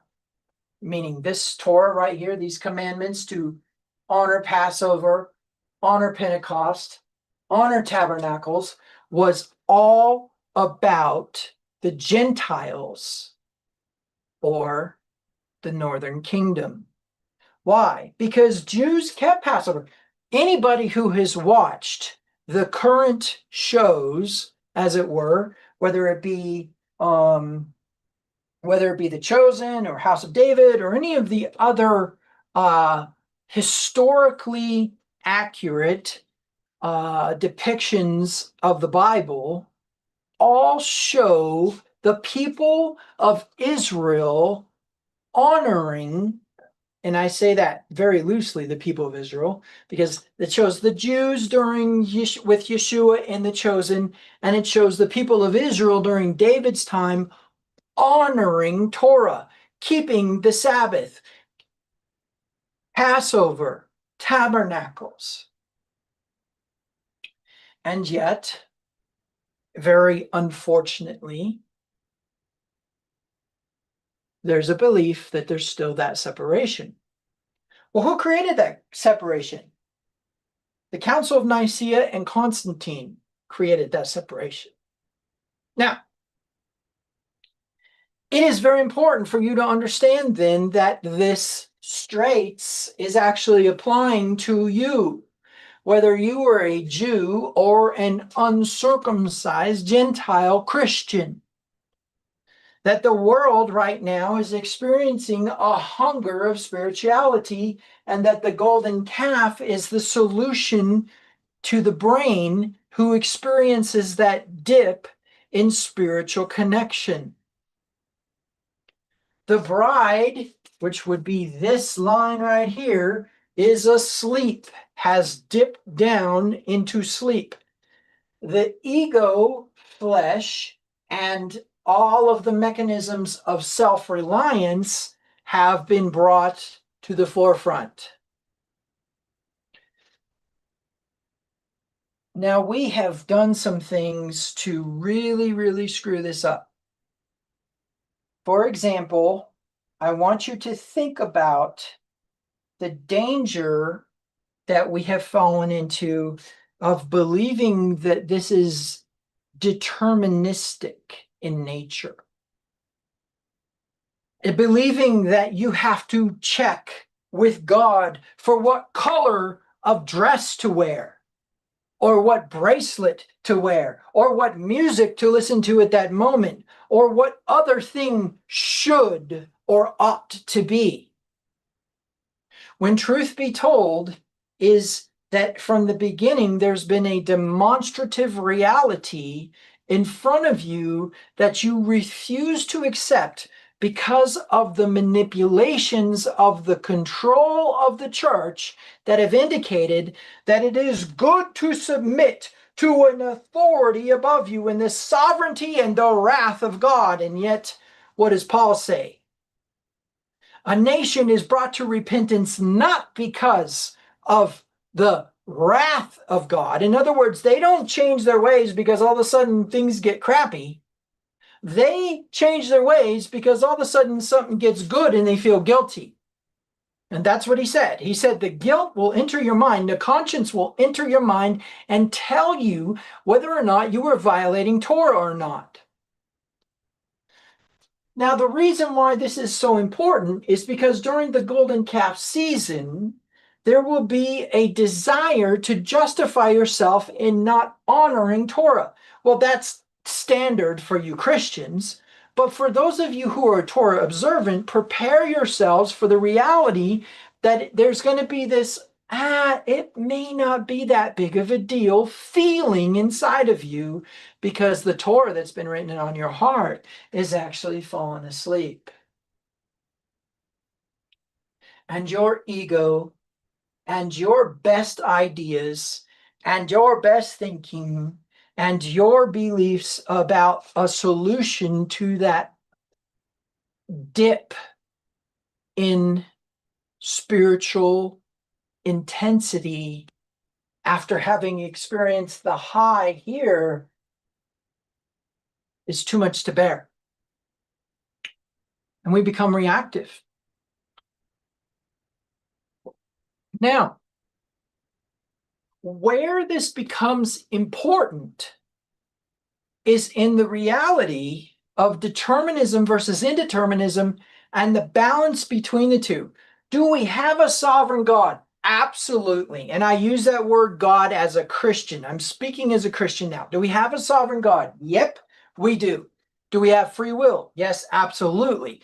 Are we supposed to activate that free will at will, at whim without asking for permission? Yes, absolutely. Because if we didn't, then we would be slaves, as it were, or we would be forced, as it were, into covenant and into obedience with God. And I don't know if you have ever experienced being forced to be intimate, but I can tell you if you have, you can probably relate to this a little better. You don't want that kind of God. I had somebody actually tell me one time that Yeshua was selfish for having died for us because he never asked if we wanted him to. Now, although that's the extreme of that thinking, and that's probably pretty satanic, I mean, like a Satanist would say something like that. The truth be told is that there is actually a reality to it that says, you know what? I actually want a Messiah to offer to me what I could not myself offer to me, which is what? A clear conscience. I myself cannot offer to myself a conscience free of guilt when I am experiencing guilt as a result of something that I've done wrong that I myself cannot rectify. So now it makes sense that he made him who knew no sin to become sin for us that we might become the righteousness of God. So is there a sovereignty of God? Yes, absolutely. Is there a free will? Yes, absolutely. And the balance between the two is important. But now we get into something interesting. Yeshua happens upon a man who is blind. His disciples are with him, and his disciples say, who sinned? This man's father or this man's mother? Why does he say that? Well, I think it's in Talmud. I think it's Baba. I can't remember the name of the tractate now, but I think it's in Talmud that says that if a man is born with a malady, it is his parents who have sinned. Okay, and they base that upon some prophetic statements in Isaiah and I believe in Ezekiel. Now, here's what's important. He says to them, no, not so. In other words, what you think you understand about this, you don't. But instead, this man was born blind in order for who? Yahweh to be glorified. Now, there are two very important things here. First of all, do we have evidence in the 66 book compendium that people asked Yahweh, or in the New Testament, the Father, or possibly if we were to accept the singularity divinity of Yeshua, for permission to heal people? And yet I have people right now on a prayer group who have the nerve to say, if it be your will. There is some time in the life of a Christian when they need to read their own Bible and come to their own conclusions, because one of the things you will find when you start in Genesis and go all the way to Revelation with ever asking your pastor, you'll find that it is the will of God for you to prosper and to be rich and to be financially elite. It is the will of God for you to be spiritually elite, to have the power, the dunamis, that power that went out of Yeshua, to have that and activate that and be some sort of avenger superhero. Sure, it is that way. It is the will of God that Samson ripped the gate off of the city of Ashkelon and carried it away. Maybe it was a different city. Anyways, it was a Philistine city. It was the will of God for David to defeat a bear with his bare hands, defeat a lion with his bare. These are superhero type of actions. It was the will of God that Elijah call fire down from heaven upon the armies of Samaria. You see, if it is beneficial to the human who he finds precious, then it is something that is his will. So where do we start to ask for there not to have that mechanism occur? So there's a couple things that are very important. First and foremost, you need to understand that every time that you pray, every time that you long for something or wish for something, every time that you feel a desire in your heart, believe that you receive it, you are desiring an alteration of reality. Now, let me tell you what you do. You come along, and the first thing you do is you try to pretend like the thing actually doesn't exist, even if you know that you are a counterattacker. Let me explain how this works. So there is a city, and they are on a plane where they can see afar off.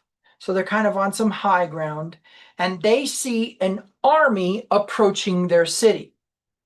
Now, there are those who will see the army and immediately go to arms. We are not going to wait for them to get to our city. We're going to go out and meet them, and we're going to attack them. Those are counterattackers.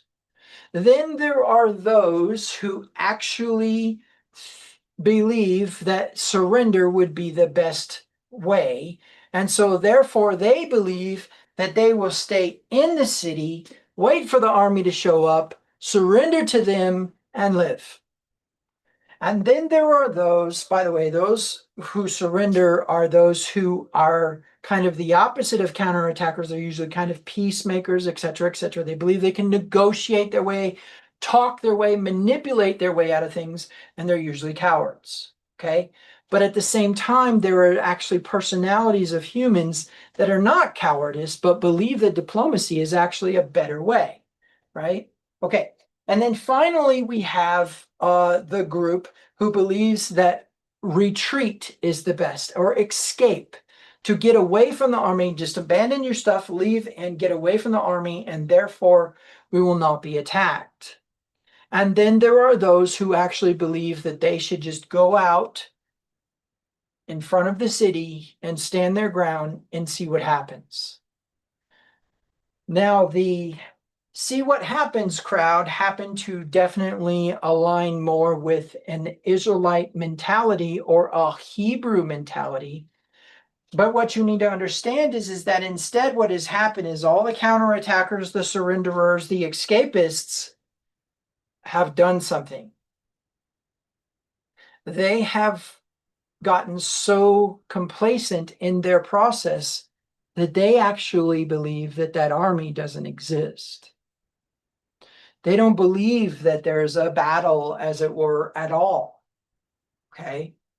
Now, what's interesting about this is what I'm trying to say is that no matter how harsh reality has become, Christians especially, but people generally who are Americans and who claim they're living the American dream try to pretend like it's not happening to them.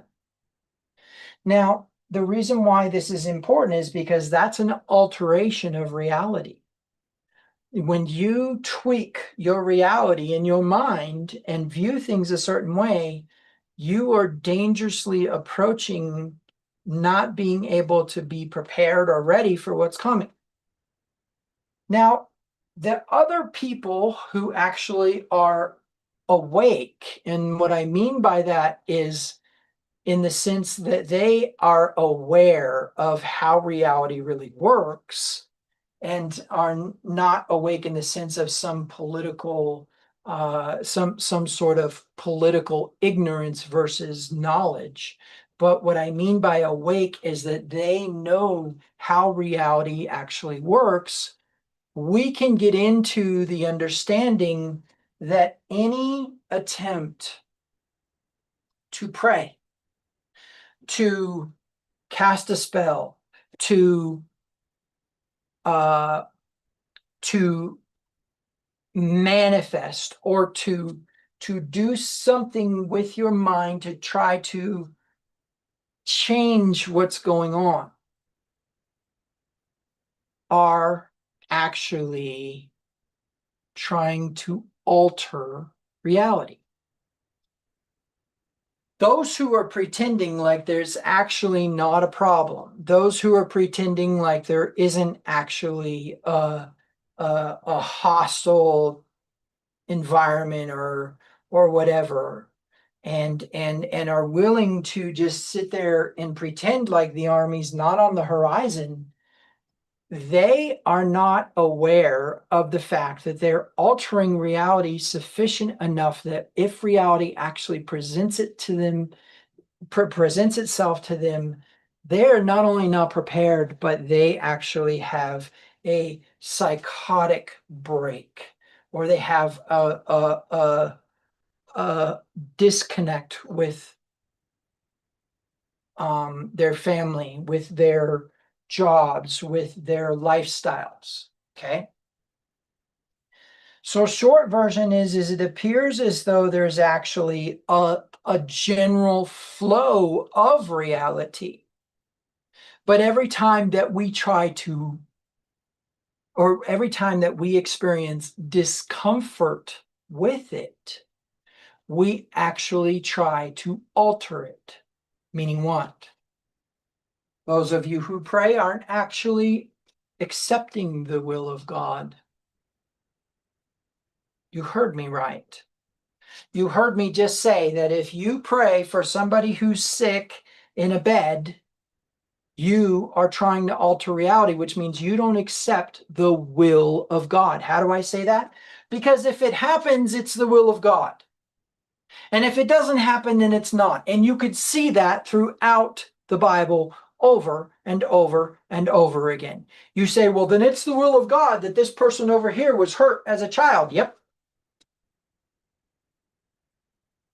It's the will of God that this person crashed in this car and died and left their family with nothing. Yep. Now, is that a part where I'm going to say that that is actually the is that actually what is the reality of the situation, or is that the process or flow that's occurring? You see, this is how you actually think. You see that army on the horizon, as a Christian and you immediately think to your mind, this is what you think. What did I do wrong? What did I do wrong? As soon as there's something that is adverse to your life, you instantly think, what did I do wrong? But what you don't do is as soon as something good happens, you don't think, what did I do right? Isn't that crazy? I have never, to my knowledge, if something good happens in my life, I instantaneously assign it to the will of God, to the grace of God, to the mercy of God, because I don't deserve it, right? And I assume that most humans think this way. Now, I'm sure there are exceptions. But what I'm trying to tell you is that when adversity comes into your life, the first thing that we do is we accept that it's the will of God and it's punishment for our disobedience. But what we don't realize is that there's a flow of just life reality happening. Now, there's two reasons why this is important. First one is that if you're pretending like it doesn't exist, if you're pretending like everything's okay in this country right now, and I am not talking about what you like or don't like about the president, and I am not talking about what you like or don't like about your political environment or your opinion about this country, because there's those who believe that they just don't even want to be a part of the United States anymore. And then there's those who believe that there's people who shouldn't be in the United States anymore. But the premise that I'm talking about is that there's just this general reality of life, the economy, the drought, the other things that we just need to accept as reality. Stop being afraid of it, stop pretending like it doesn't exist, and get our hearts and minds straight on how that's supposed to be. And a time in a season that is going to become so important is when your ego and your will and your sovereignty and all of your self-sufficiency and self-reliance are going to override your spiritual intuition. You see, it says that the righteous requirements of the law would be fulfilled in us who do not walk according to the flesh, but according to the Spirit. Well, how do you walk according to the Spirit when it is down here and your experiences of life are up here? You see, that's where we run into the problem. As I said before, every time you pray, every time you try to activate a spell, if you're not a Christian, every time that you try to augment reality, you are going against the will of God. Which means that every time that Peter walked up and healed somebody, every time Paul walked up and healed somebody, every time Yeshua walked up and healed somebody, they were going against the will of God. You say, well, wait a minute, they got healed, so isn't that the will of God? So now you understand that it is your job to augment reality. But first you need to accept that it's real. And what I mean by that is you need to stop pretending like it's not. You can't sit there and be in denial because adversity has come. You can't sit there and start to act a certain way because you become afraid of the army that's on the horizon. Because that army represents every adversity you can think of. But here's the crazy part. We have no idea why they're on the horizon. What if they're coming to protect the city? It doesn't matter. The city thinks that they're a threat. But here's the irony is we don't know. But we construct in our minds that that's what it is. And so we are going to sword up and boot up, or we're going to run away, or we're going to prepare for diplomacy. Not knowing what it is. Instead of facing it head on and realizing that we are way, way, way, way more powerful and authoritative than we give ourselves credit. And as a corporate collective conscience, dangerous to the workers of darkness, dangerous to the world of darkness. Now, the reason why this is so important is because in these 3 weeks leading up to the 9th of Av, which is a Jewish tradition, remember I taught about traditions earlier, It's a Jewish tradition, but what do we have? We have historical evidence of its supernatural anomalous effect between the 17th of Tammuz and the 9th of Av. Dark stuff has happened to the covenanted people of Yahweh. You see, the difference between Israel and Judah was that Israel was divorced. According to Hosea, Israel ceased being Yahweh's people, but Judah, the Jews, never did. Even when they were given over to Nebuchadnezzar, they were still in covenant with Yahweh. In fact, Jeremiah sent them something and said, God is still with you, but you're going to be there a while. So gird up your loins, do what you got to do, make babies, get married, but don't cease worshiping God just because you're in an exile country. And of course, Daniel was the demonstrative element of that reality. Daniel refused to eat food sacrificed to idols. Daniel refused to bow down to statues. Daniel refused to do the things that he believed were a violation of Torah, including prayer, which is a violation of God's will. You say, well, wait a minute. What if I pray for God's will to be done? Well, who's going to do it? Did Yahweh deliver Israel from Midian just by changing their minds? No, he sent Gideon. And he sent Gideon, and he made sure that he made sure that it was clearly supernaturally enhanced. 300 men against this big old army, but he used man. So while you're sitting around thinking, oh man, I got to be careful, it's the will of God whether or not I have this or I have that, or it's the will of God that I wear this dress on this day or whatever. Hogwash. Absolute hogwash. Every aspect of reality happens exactly the way it's supposed to as a sovereignty, but you were put here to alter that mechanism. So when Yeshua says to his disciples, you pray, thy will be done on earth as it is in heaven, people think that there's some sort of heavenly will that is supposed to occur on earth. But what you don't understand is what that actually is saying there and what that is indicating. Okay? So first we would have to understand the separation. What is heaven? What is earth? Right? And then we would have to understand what the will of God is according to the verses that are already in the 66 book compendium, which consequently are dependent on each other. The New Testament quotes the prophets. The prophets quote the Psalms and also the Torah. The Psalms quote the Torah. The Torah is the ultimate authority. And Paul believed it, and Paul spoke of it, and Paul did the things of it, to the extent that when he was trying to do those things, when he went into the temple announcing that a sacrifice was going to occur on a certain day, he was arrested because it was believed that he had brought Gentiles into the temple. When he addresses the crowd, he talks to them, and what happens? They don't care about the information about Yeshua. They don't care about the thing that happened on the road to Damascus. That's not when they went crazy and said, away with such a one.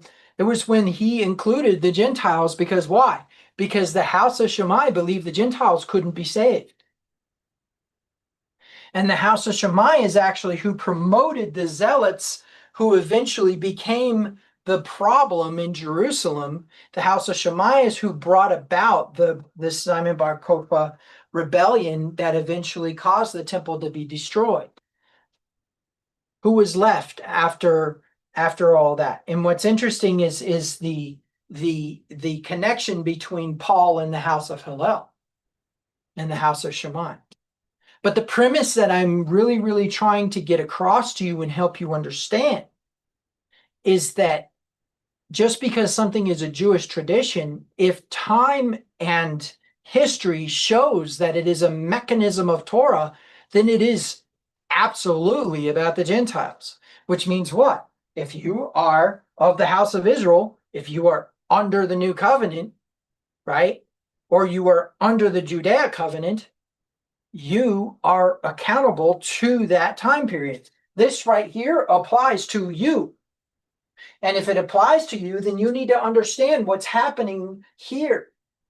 You will understand why you are ungrateful, why you are stagnant, why it feels like you need something new, why it feels like God is not speaking to you, why it feels like no matter what you do, nothing good happens. You see, this is the time when the bride is asleep. You will not feel the identity of the bride right now. You will not feel the beautification and the augmenting of realities that occur during the counting of Omer. You will feel stagnation. Here's the thing that's crazy about the golden calf. There's two really big things that I have concluded are the greatest processes of the golden calf. The first one was an aggravation at the time it was taking for something to occur. Literally impatience, right? Which is a huge ego mechanism. It's a mechanism that just cannot wait, right? The second is the discouragement or disillusionment with the establishment. In other words, we don't know where this Moses went. We don't know why we came out here. We saw the miracles, so obviously something brought us out here. Why they decided to throw a golden calf together, I don't know. Maybe you do, and you could put it in the comments. Or why Jeroboam chose golden calves after what happened. I mean, if there was ever a thing to get you divorced from God, build a golden calf in your backyard and go do your thing with it. I really, honestly, that might be the abomination of desolation. That very possibly may be blasphemy in the Holy Spirit. I don't know. But what I can tell you is that that is definitely the mechanism by which you get dismissed from the kingdom. Okay? And I don't even know what that means. But what I do know is the golden calf is a problem. And that season of the golden calf is after Moses goes up and starts to receive this information that Paul tries to communicate to people about us being the temple of the Holy Spirit. But then he comes down the mountain, and when he comes down the mountain and they've done the thing, all of a sudden we have to have a Beit Mikdash, right? All of a sudden we have to have a temple. All of a sudden we have to have a tabernacle.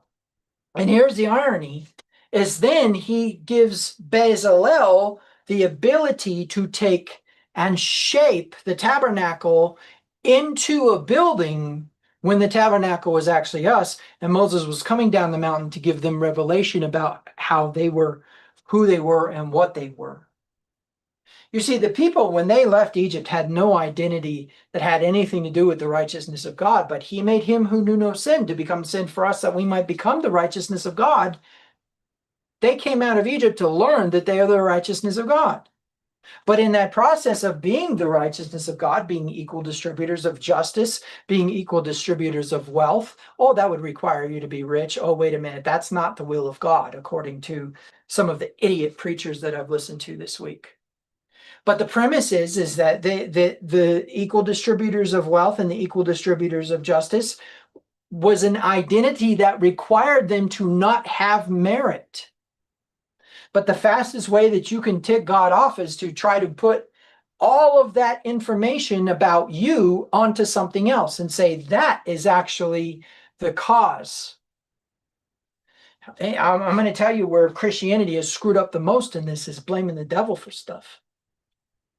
I can tell you that's the greatest worship of idolatry that I've found in Christianity. Oh, the devil got in my head the other day and I about lost my witness. What witness? The witness to what? You don't even know what a witness is. But the devil got in your head, so there you go, worshiping the devil, giving him credit.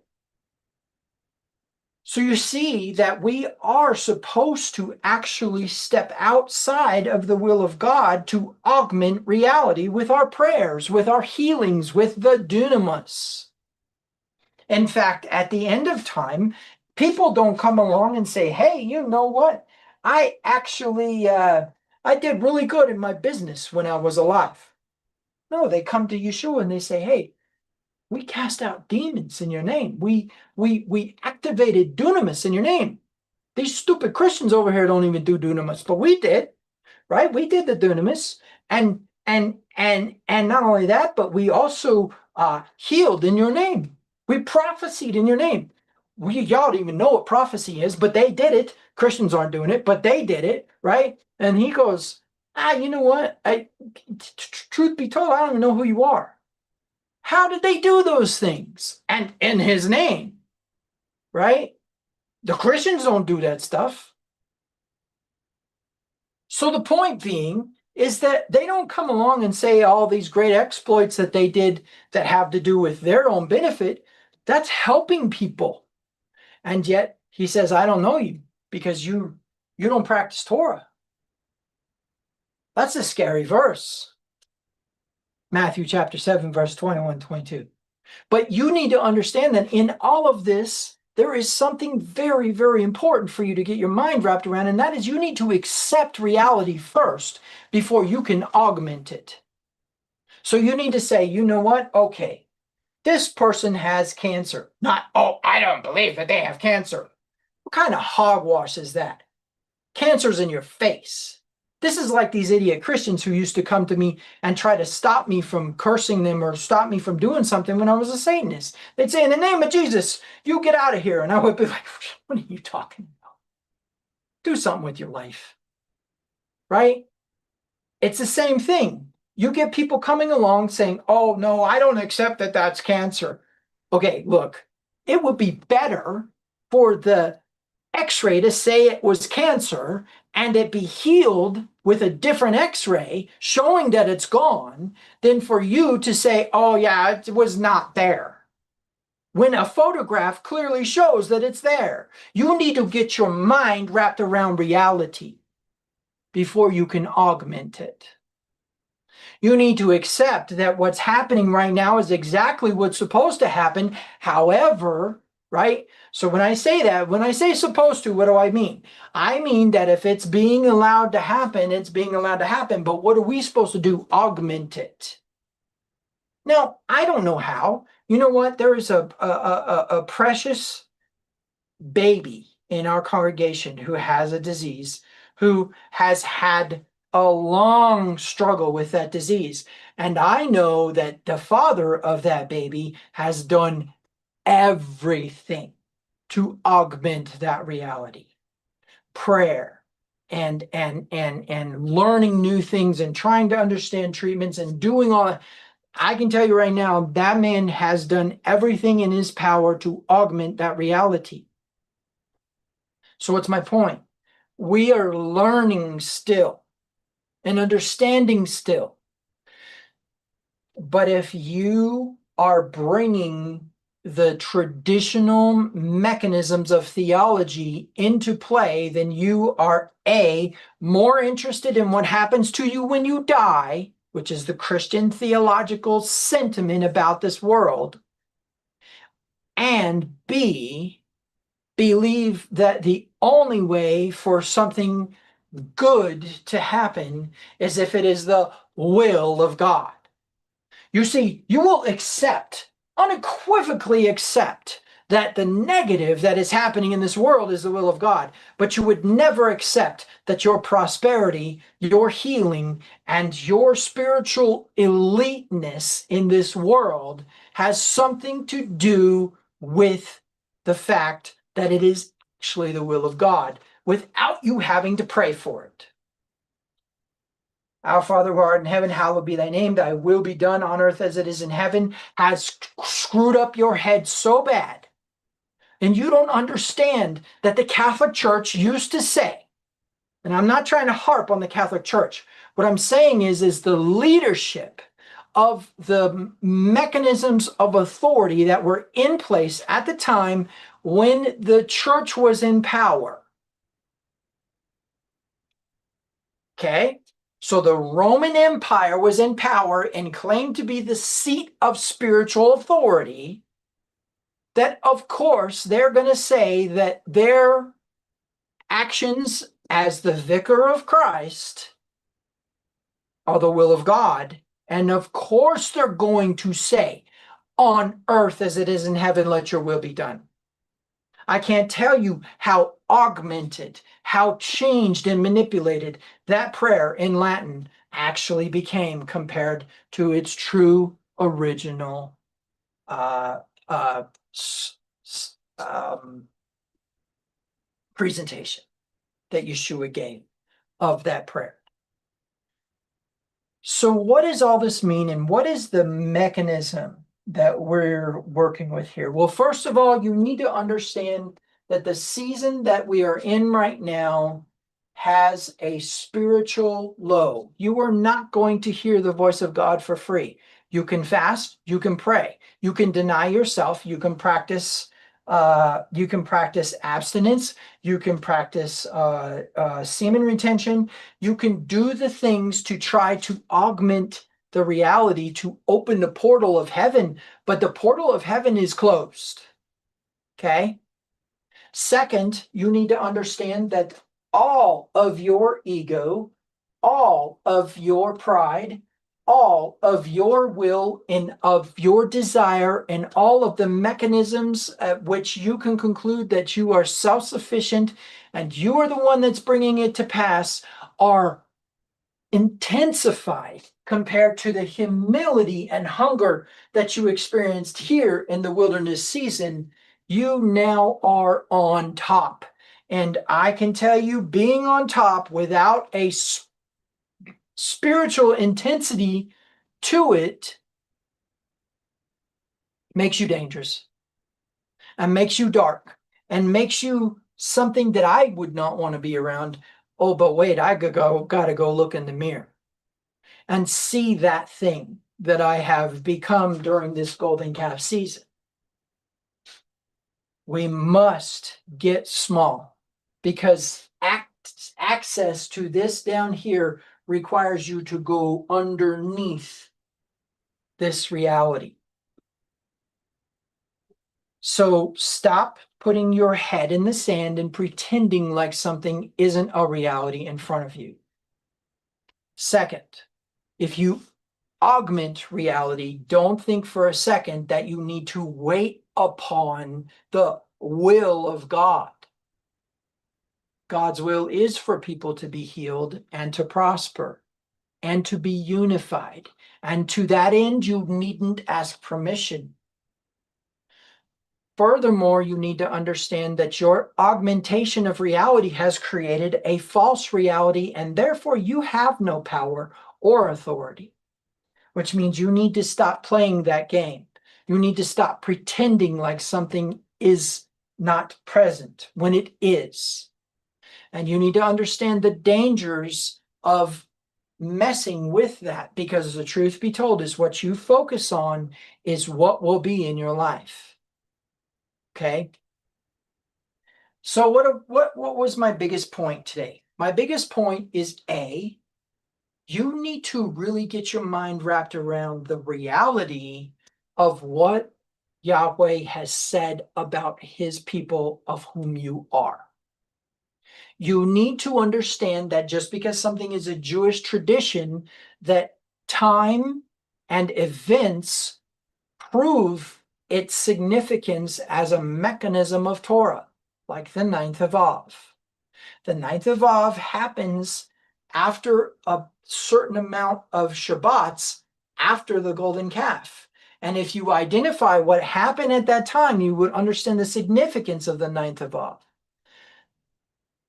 Also, you need to understand that that applies to Gentiles as well as Jews, but perhaps maybe in a different way. And what I mean by that is there are times where we as Gentile Christians have helped Jews during a season in which then it is reciprocated upon us and it is returned upon us. And so we don't necessarily experience the same thing in that season. But I can prove to you that the United States is under covenant with the intensification of all power in the universe, who continues to violate that covenant and over and over again has been receiving warnings and have had harbingers or have had people coming and warning us, or signs coming and warning us that there is a judgment to come. I also want you to understand that we right now as a country are under judgment, and the sword is actually already upon us. All of that has nothing to do with the end times, has nothing to do with the book of Revelation. It has to do with covenant. It has to do with relationship with God, whether you like it or not. Torah does not apologize for its mechanism, and Torah does not apologize because your ancestors decided to come into covenant with it. And furthermore, you need to understand that Torah is not an object, it is a person. The soul of Torah is Yeshua's soul. And the Messiah, Yeshua HaMashiach, Jesus Christ, is the flesh of Torah that came and dwelt among us. But the spirit of Torah is the awakening within us, that where it's written upon our hearts, not written upon a page. And it is absolutely imperative for you to understand that means the mechanisms that are going on in your life, whether you choose to accept that reality or not, are Torah mechanisms. And that being the case, you need to accept that this golden calf season affects the entire world. The entire world is spiritually spiritually deprived right now, and the whole entire world is self-sufficient, and the whole entire world is ego-driven. This is the time when they will build the golden calf, and so will you, unless you understand that you can still access this thing. The portal's closed, but you can open it. Okay, so at the end of this series, you will understand reality better. But for now, what I want you to do is accept that what you see in front of you right now is the will of God. But it is not for it to stay that way. It is our responsibility as human beings to not only augment it, but to change it for the better. Okay? You need to accept that the changing for the better is your responsibility. So this is a response, just really quick. This is a response that I will give to those who say, there's two, right? There's those who say, oh, the Messiah has not come yet. And the proof is all the suffering in the world. If the Messiah had come, then the suffering had ceased, right? That's a whole nother answer that I will give at another time. But I can tell you, you say, well, why would suffering be the will of God? And I would tell you, because what needs to be awakened within you to alter it and make this world better is why evil still exists, because you're pretending like it doesn't. You're pretending like it's not your responsibility. You're pretending like until this other person changes, that you're not going to do anything about it. You're pretending like every time you turn around and get aggravated with somebody doing something wrong, that there isn't a mechanism or a way in which to alter that behavior.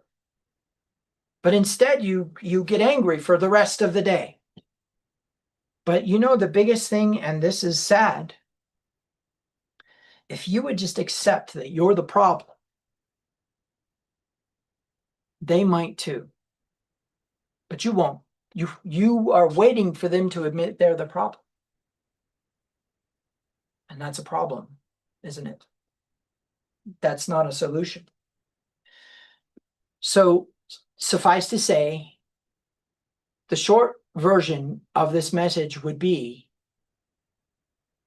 we are in a spiritual decline and deprivation.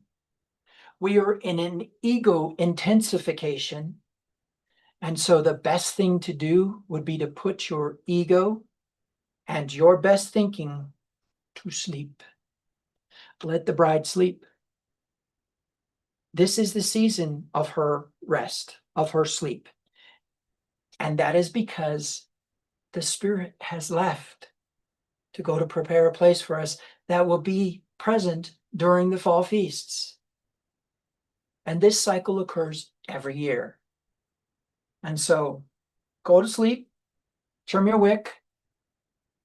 You should probably already have the oil ready, right? That would be wisdom. And let this season pass. Because if you don't, you will become a part of the problem. You will construct the golden calf, and you will bring into this world more mess. This is not the time to be making big decisions. This is not the time to be making decisions about relationships, about big, huge life changes, all that. This is bad time. Way too ego-driven to be doing that. Okay. And so I counsel you to fast, pray, really try to tap into that portal that's closed.